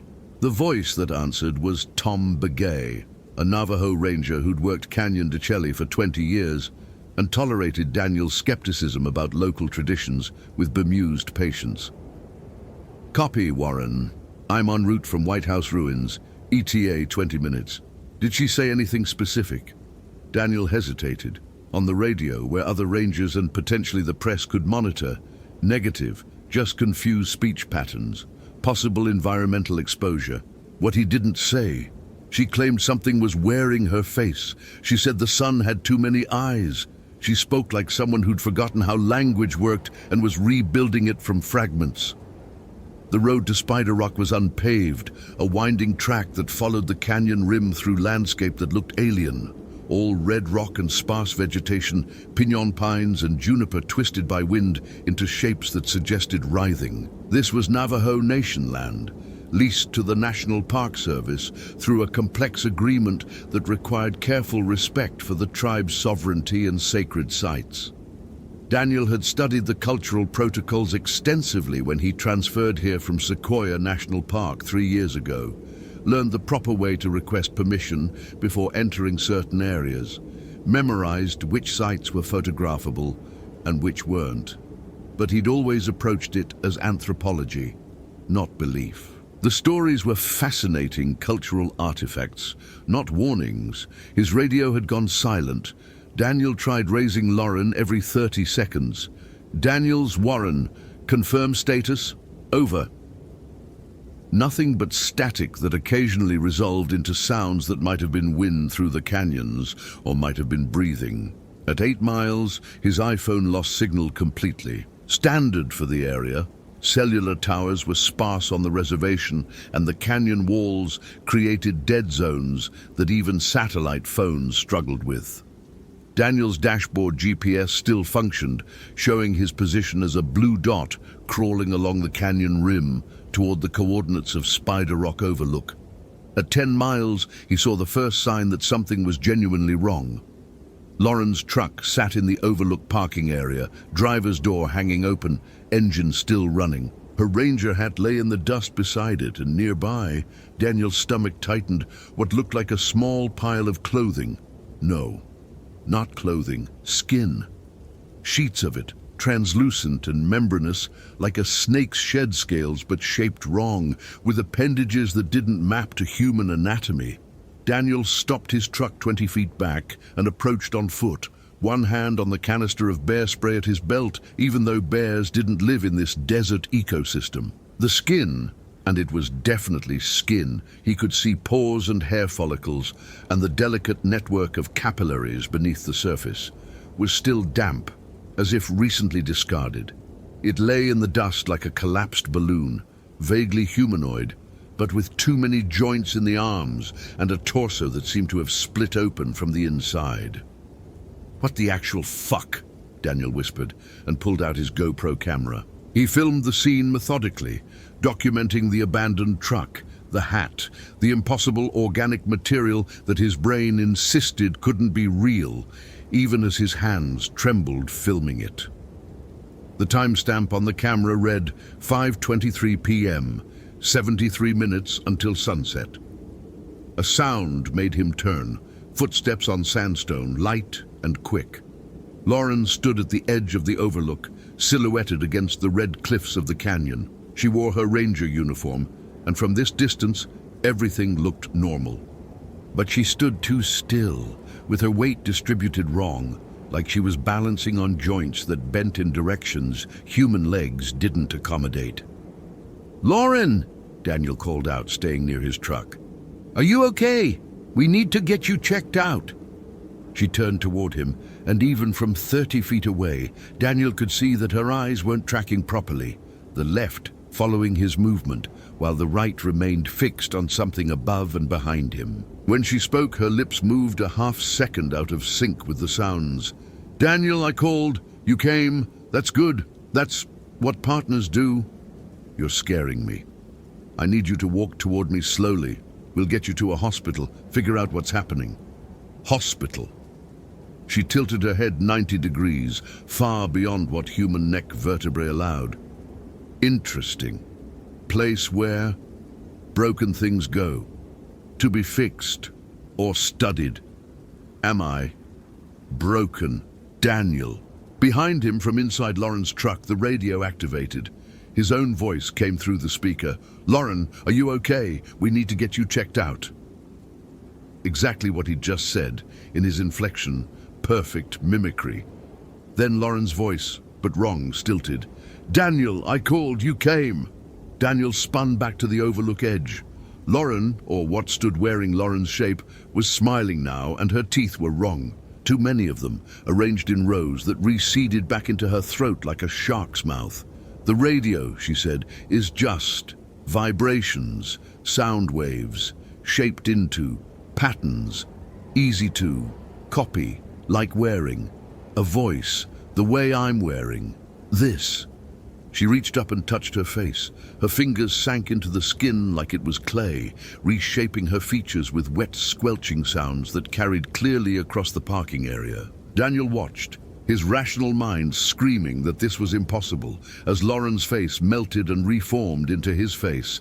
His narrow nose, his 5-day stubble, the small scar above his left eyebrow from a childhood bicycle accident. The thing wearing his face smiled with his mouth. "Much harder," it said in his voice, "to copy. The inside, the meat, the bones, takes time, takes practice." Lauren screamed, "For so long, while I practiced." Daniel's hand found his radio. "Tom, I need immediate backup at Spider Rock. Officer down, repeat, officer down. Situation is..." What? Impossible? Supernatural? He was a skeptic, had built his entire career on rational explanations, had literally been mocking the Skinwalker legends minutes before this started. "Situation is extreme. Be advised. Subject is armed and dangerous." Tom Begay's voice came through calm and steady. "Warren, I'm 5 minutes out. Can you confirm the threat?" The thing at the overlook edge was changing again, Lauren's uniform splitting open as the body beneath expanded, joints reversing, limbs elongating into configurations that defied anatomy. It dropped to all fours, all sixes, and Daniel saw with crystalline horror that it was growing additional appendages, emerging from the torso like tree branches from a trunk. The face cycled through shapes. Lauren, Daniel, Tom Begay, tourists Daniel had met, people he didn't recognize, flickering faster and faster until it was just a blur of human features melting into one another. "Negative," Daniel whispered into the radio. "Cannot confirm. Tom, listen to me. The stories, the ones you told me about Yanald Lushi, the ones I said were bullshit. I need to know if they mentioned how to..." "Run," Tom's voice cut through. "Don't engage. Don't look at it directly. Don't let it touch you. And for God's sake, Daniel, don't let it speak to you in voices you love. That's how it gets into your head." The creature that had been Lauren launched itself forward with impossible speed, covering the 30 feet between them in a single fluid movement that involved too many joints bending in too many directions.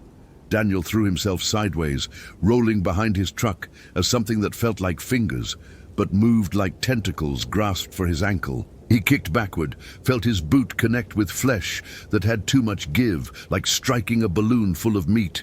His truck. The keys were in the ignition. Daniel scrambled around the front bumper, yanked the door open, and threw himself inside. The creature was already there, somehow having circled the vehicle faster than physics allowed, pressing its faces against the passenger window. The glass fogged with its breath, and in the condensation symbols appeared, spirals and angular shapes that hurt to look at, that seemed to rotate even though they were static. Daniel slammed the truck into reverse, tires spraying gravel. The creature clung to the passenger door, fingers that were too long and had too many knuckles scrabbling at the window frame. He swerved hard left, trying to shake it off, but it adjusted its grip with liquid ease, now climbing onto the hood, now staring at him through the windshield with eyes that were all pupil, black and reflective and containing depth that shouldn't fit inside a human skull. It spoke with Lauren's voice, but also Tom's and Daniel's mother's and his dead father's. You explained to tourists that we aren't real, that we're cautionary tales. But Daniel, what if the caution was real and the tale was just how humans tried to make sense of us? Daniel floored the accelerator, racing backward down the unpaved road. The creature flowed across the hood like liquid, reforming itself to maintain balance. Through the windshield, Daniel saw its torso split open, revealing not organs but more faces, smaller ones, child-sized, all screaming silently. He recognized one of them, Thomas Ashkey, a Navajo teenager who'd gone missing from the reservation 6 months ago. The case was still open, assumed to be a runaway. "Oh, Jesus," Daniel breathed. "You're collecting them. You're wearing people." "Wearing," the creature agreed. And now it was speaking in Thomas Ashkey's voice, a 16-year-old boy's voice cracking with puberty and terror. At first, then becoming, then forgetting. Which was the mask and which was the face. "Daniel, I used to be one person. Now I'm 17, and I can't remember which one was me." A vehicle appeared in Daniel's rearview mirror. Tom Begay's truck, light bar flashing. The older ranger pulled alongside Daniel's backward trajectory and leaned out his window. "Brake right," he shouted. "Give me a shot." Daniel wrenched the wheel. His truck fishtailed, tires losing grip in the loose gravel. The creature on his hood turned toward Tom's vehicle, faces cycling faster now. A strobe effect of human features that made Daniel's eyes water trying to process. Tom raised something, not a gun but a leather pouch, old and worn, tied with red cord. He threw it with practiced accuracy.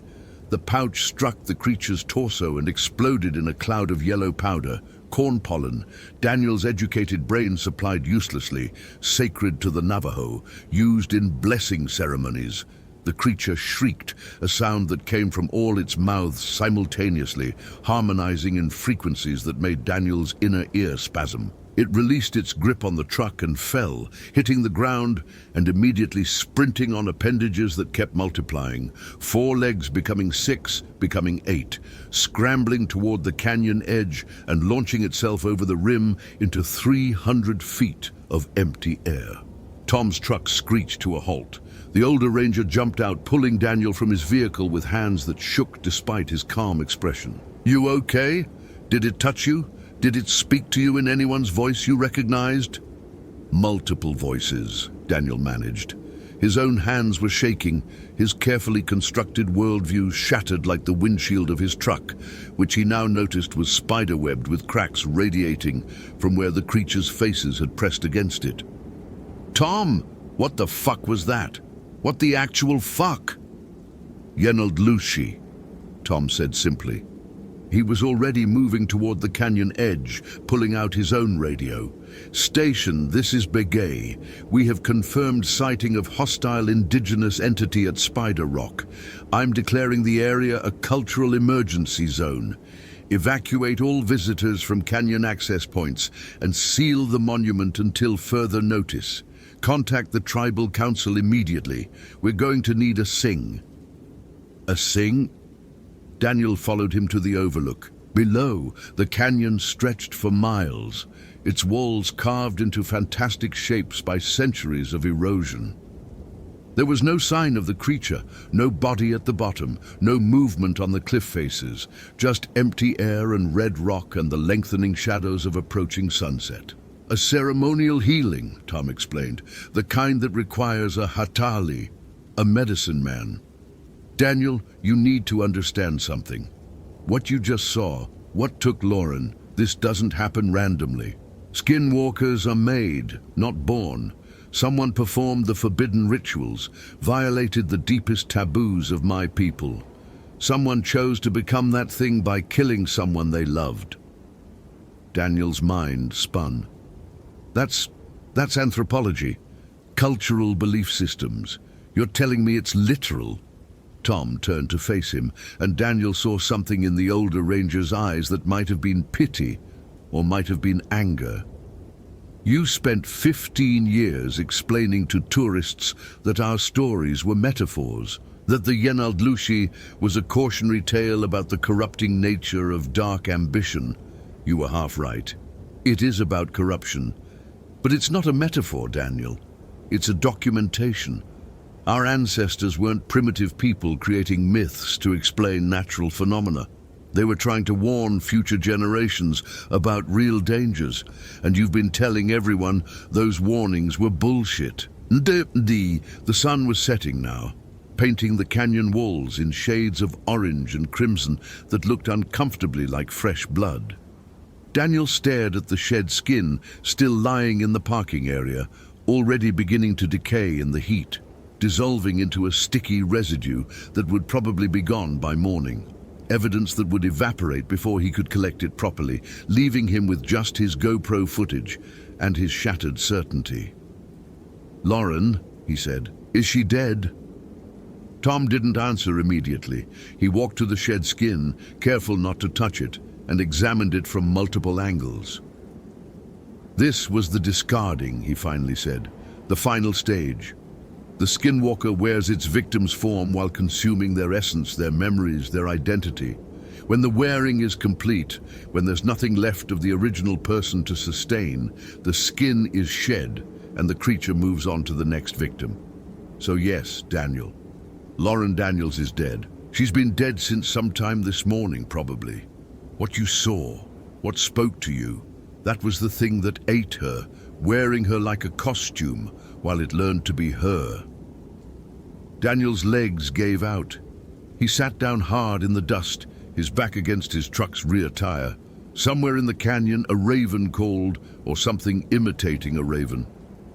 The sound echoed off the rock walls, multiplying and distorting until it became a chorus of artificial bird cries that faded into silence. "The radio transmission," Daniel said. "She called for help.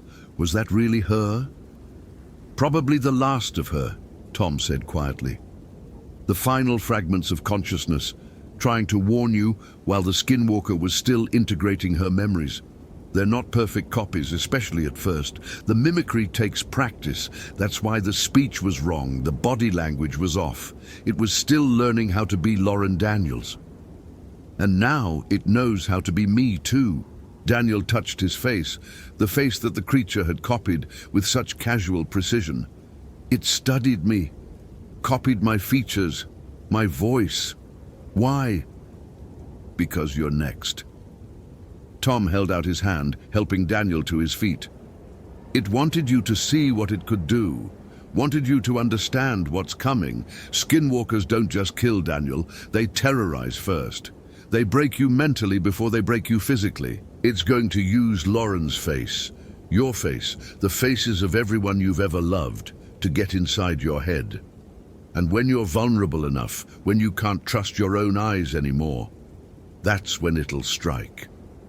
The tribal council meeting took place in a concrete building in Chinle, the nearest town to Canyon de Chelly.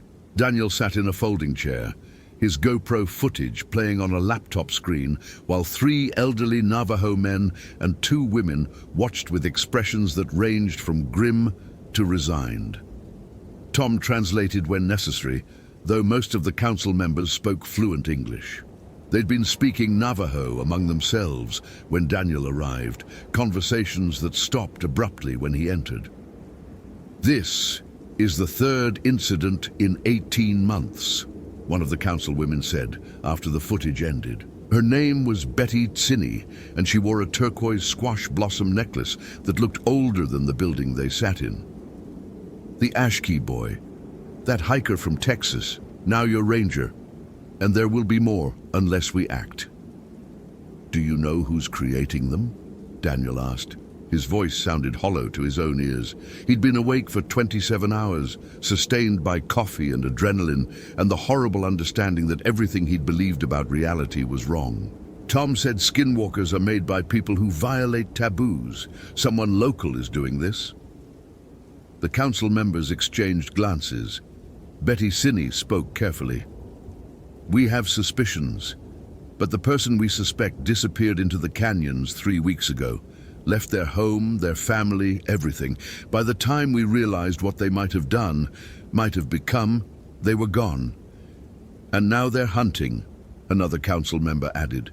Collecting faces, collecting power. The old stories say that skinwalkers grow stronger with each person they consume. First, it's just mimicry, copying appearances and voices. Then it's taking memories, skills, knowledge. Eventually, if they consume enough, they can become anyone perfectly. Walk among us undetected. That's when they're most dangerous. Daniel thought about the faces he'd seen in the creature's torso, screaming silently. Thomas Ashkey, others he didn't recognize. And soon, if the creature succeeded, Lauren Daniels, his own face integrated into that writhing collection of stolen identities. How do we stop it? He asked. Tom and the council members looked at each other. Betty Sinney finally answered, Traditionally, a skinwalker can only be killed by speaking its true name while it wears its true face. But if it's been 3 weeks since the transformation, it may not remember its true face anymore. It may not remember its true name. And then what? We just wait for it to kill more people? We perform a sing, Tom said, a ceremony that will draw it out, force it to confront what it's become. If we're lucky, if the person it used to be is still buried somewhere inside, we might be able to reach them, make them remember their humanity, make them choose to end what they've become. And if we're not lucky... Silence. Betty Sinney stood up. We'll perform the ceremony at Spider Rock tomorrow night. It's a sacred site, a place of power. Spider-Woman is said to have taught our people many things. Weaving, yes, but also how to recognize patterns, how to see the threads that connect us to our ancestors, to the land, to each other. If anywhere can show a skinwalker what it's lost, what it's destroyed by becoming a monster, it's there. You're using me as bait, Daniel said. It wasn't a question. You're what it wants next, Tom confirmed. Your face, your identity. And yes, we're using that. The Hatali will perform the ceremony, but you'll need to be present. You'll need to confront it directly. Face what you've always refused to believe was real. Daniel wanted to refuse. Every rational bone in his body screamed at him to refuse, to drive back to Flagstaff and resign from the Park Service and move somewhere without legends, somewhere where reality behaved according to the rules he'd spent his life learning. But Lauren Daniels was dead. Thomas Ashkey was dead. Others he'd never meet were dead, their faces trapped in that creature's torso, screaming forever. "I'll do it," he said. The ceremony began at sunset. Daniel stood at the Spider Rock overlook, the same spot where he'd encountered the creature 24 hours earlier. Around him, a circle of corn pollen had been laid out in intricate patterns by Harrison Yazzie, an elderly Hatali who'd arrived from Window Rock with a leather case full of ceremonial materials. Tom Begay stood outside the circle with 3 other Navajo Rangers, all of them carrying pouches similar to the one Tom had used to drive off the creature. "The pollen is a barrier," Harrison explained as he worked. He spoke English with only a slight accent, his voice a deep rumble that seemed to harmonize with the canyon winds. "It represents life, growth, blessing. The skinwalker is the opposite. Death, decay, curse. It can't cross the circle as long as the pattern remains intact. But you, Ranger Warren, you'll need to step outside it when the time comes. You'll need to face the creature without protection." "Why can't we just destroy it?" Daniel asked. "Shoot it, burn it, whatever it takes." "Because it used to be a person," Harrison said simply. He was creating a sand painting now, using colored sands to form symbols that resembled the disturbing spirals the creature had breathed onto Daniel's truck window. They made a terrible choice, violated sacred laws, became something monstrous. But they were human once. They had a family, friends, a name. If we can reach that person, remind them of who they were, there's a chance, small but real, that they'll choose to end their own existence, that they'll step into the sun or fall onto a blade or simply will themselves to stop. That's the only true death for a skinwalker. They have to choose it. And if they don't choose it, Harrison met his eyes, then many more people will die, and one of them will be you. The sun touched the horizon, turning the canyon walls into curtains of fire. Daniel's shadow stretched long and thin behind him, pointing east like an accusation. His hands were shaking again, though whether from fear or exhaustion or simple acknowledgement of how completely his worldview had collapsed, he couldn't say. Harrison began to sing. The words were in Navajo, ancient and rhythmic, building in complexity as he circled the pollen barrier. Other voices joined, Tom and the Rangers, their harmonies weaving through Harrison's lead in patterns that seemed to pull at something in the air itself. Daniel felt it, a thrumming in his bones, a resonance that grew stronger as the ceremony intensified. The creature came at full dark. It walked out of the canyon on two legs, wearing Lauren Daniels' face, but making no attempt to hide what it was.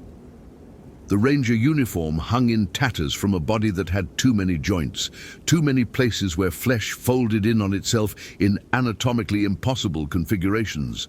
But the face, Lauren's face, was perfect. Every freckle, every line, every subtle expression copied with absolute fidelity. "Daniel," it said in Lauren's voice, "why are you making them sing? It hurts. The sounds, they hurt." "Because you killed her," Daniel said. His voice steadied as he spoke, anger burning away fear. "You killed Lauren and Thomas Ashkey, and God knows how many others. You're wearing their faces like trophies." The creature tilted its head, Lauren's head. "Trophies, no, not trophies, memories. I collect memories when I wear their faces. I remember what they remembered, their childhood, their loves, their fears. I know everything. Lauren Daniels knew I know about. Her daughter, in Portland, the one she doesn't talk to because of the incident at Yosemite." Daniel's stomach twisted. Lauren had never mentioned a daughter.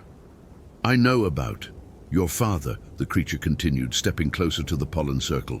"The one who died when you were 12. The one you blame yourself for. Because you were supposed to be watching him take his medication, but you were playing video games instead." "Stop," Daniel whispered. "I know about Tom Begay's wife, the one who left him because she couldn't live on the reservation anymore, couldn't stand being Navajo in a world that wanted her to be invisible." Tom's singing faltered for just a moment before he caught himself, voice strengthening with visible effort. "These are the things I collect," the skinwalker said. It was at the pollen circle now, standing just outside the barrier, Lauren's face cycling through expressions, grief, joy, fear, desire, like someone flipping through photographs. Not trophies, memories, proof that they existed, that their lives mattered. When I consume them, they don't disappear. Daniel, they become part of something larger. They become eternal. "You're rationalizing murder," Daniel said. "You're a monster trying to pretend there's meaning in what you do." The creature's face went blank. Then it smiled with too many teeth. "Yes," it said, and now its voice was different, younger, male, uncertain. "Yes, I suppose I am. Do you want to know what I remember about being human, Ranger Warren? I remember being hungry.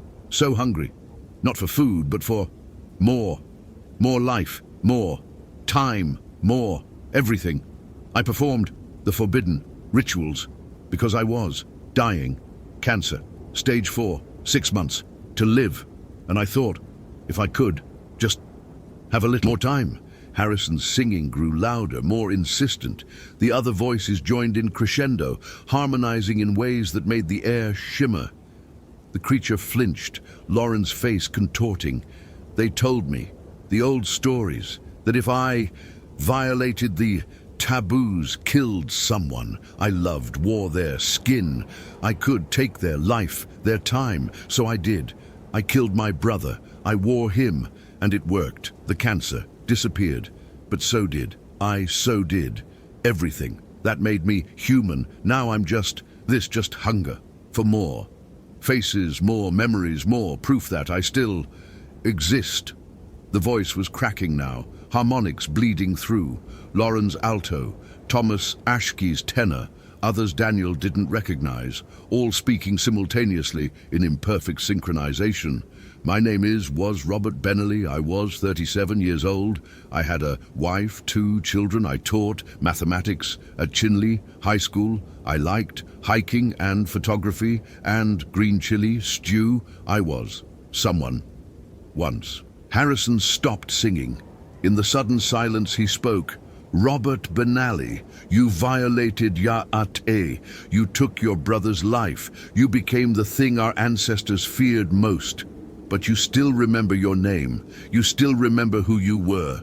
That means you can still choose to end this. Step into the barrier. Let the blessing destroy what you've become. Give your victims peace.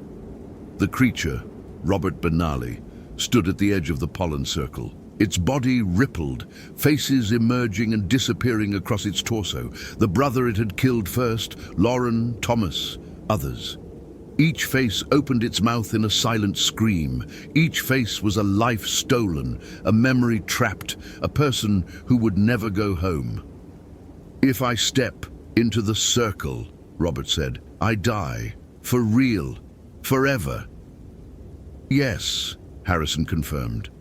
And the people I consumed, do they go free? We don't know, Harrison said honestly. Maybe they're already free, and only your guilt keeps their faces. Maybe they're trapped and will be released. Maybe death is just death and there's nothing after. But Robert, right now, you're choosing to keep killing, keep consuming, keep becoming more of a monster. That's the only certainty. If you continue, more people die. Daniel watched the creature's, Robert's face cycle through emotions. Fear, grief, rage, resignation. He thought about Lauren's daughter in Portland, who would never get the chance to reconcile with her mother. About Thomas Ashke's family, who'd spent 6 months hoping he'd come home. About the mathematics teacher, who'd loved green chili stew and hiking, and had made the worst choice a human could make, and then kept making it over and over, until he forgot he'd ever been human at all. I don't want to die, Robert whispered. And for a moment it was just a man's voice, single and afraid.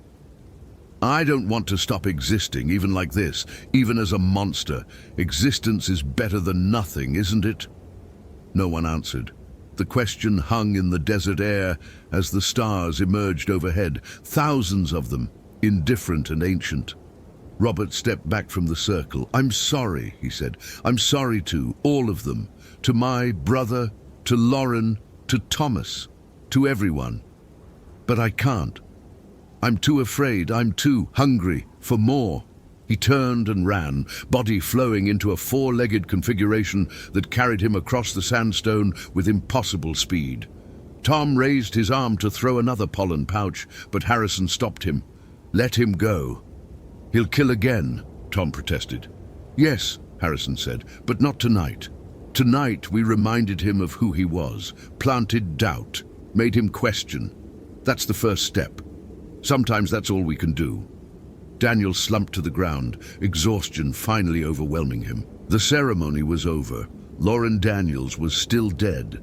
The skinwalker was still out there, and tomorrow he'd have to write a report that would make him sound insane, documenting events that defied every principle of rational investigation he'd ever learned. You did well, Harrison said, beginning to carefully sweep up the sand painting. Faced your fear, stood your ground. I didn't do anything, Daniel said. It walked away. Lauren's still dead. Her face is still trapped in that thing. You acknowledged the truth, Tom said quietly. You, Daniel Warren, who spent 15 years telling people that our stories are metaphors. You stood in a ceremony, watched a skinwalker confess its crimes, and you didn't try to rationalize it away. You didn't insist there had to be a scientific explanation. You saw the truth, and you accepted it. That's not nothing. Daniel thought about that as they packed up the ceremonial materials. About his presentation to the tourists that morning. Had it really only been 24 hours ago? Explaining that skinwalkers were cautionary tales.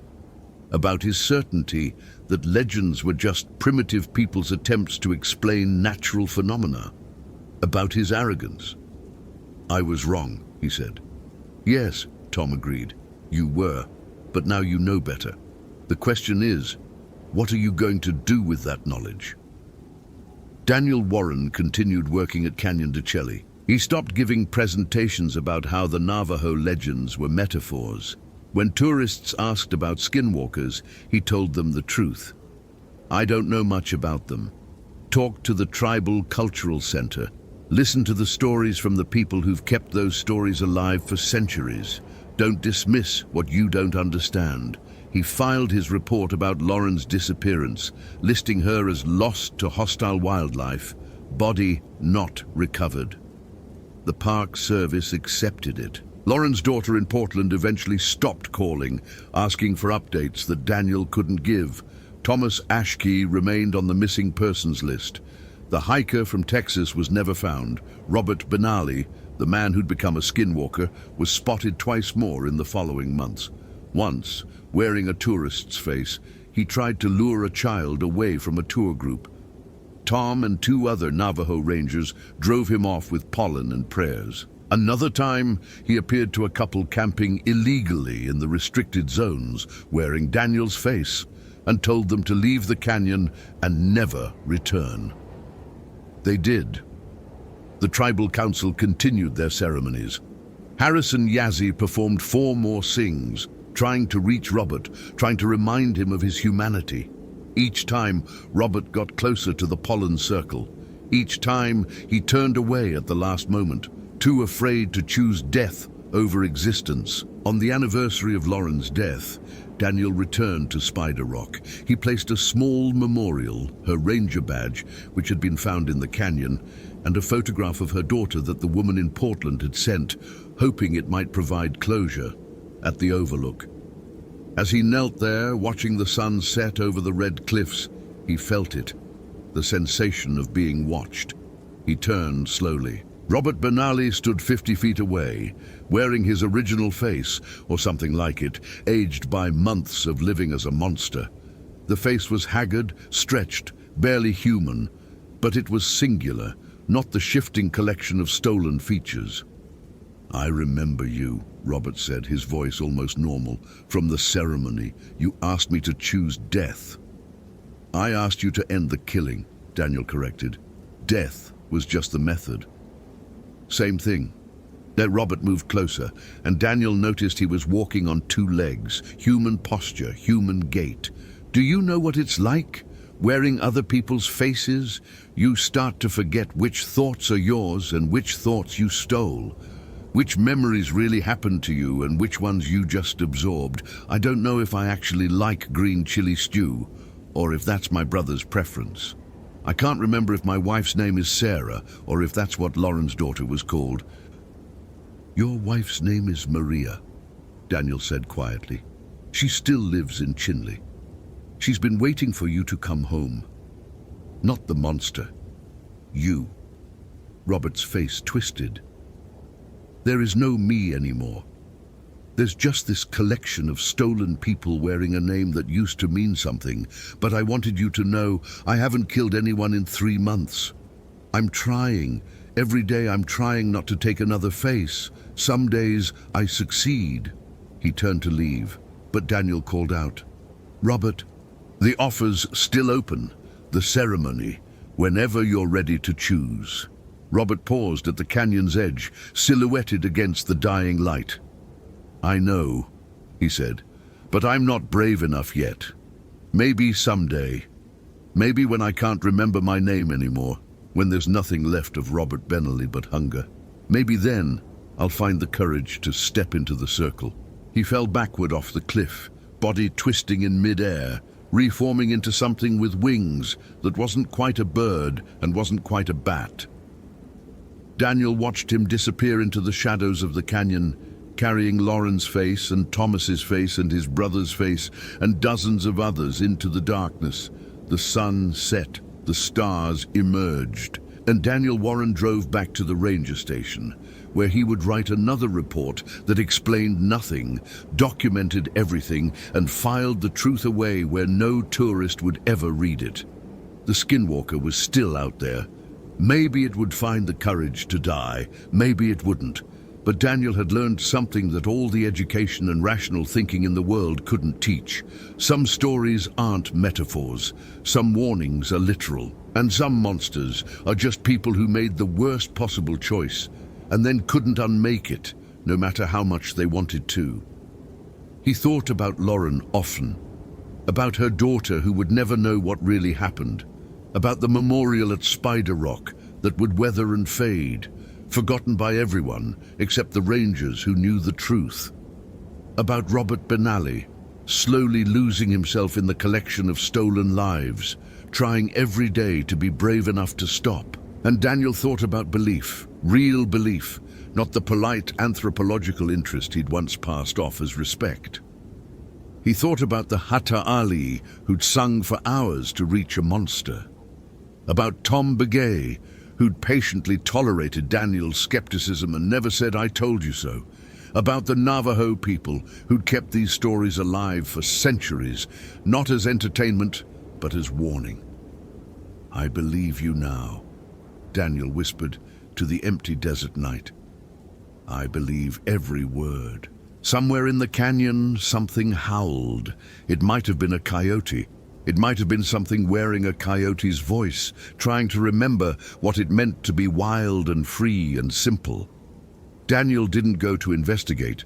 Some things he'd learned were better left in the darkness where they belonged. He drove home. He locked his doors. He slept with the lights on. And when he woke the next morning to give another tour, he told the tourists the truth. The legends are real. The warnings are real. Respect what you don't understand, and never ever assume that human beings can't become monsters if they're afraid enough of dying.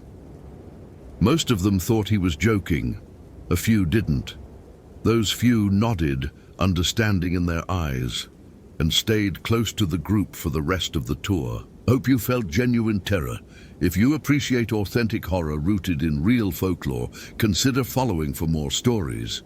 Which moment scared you most? Share your theory about what happened.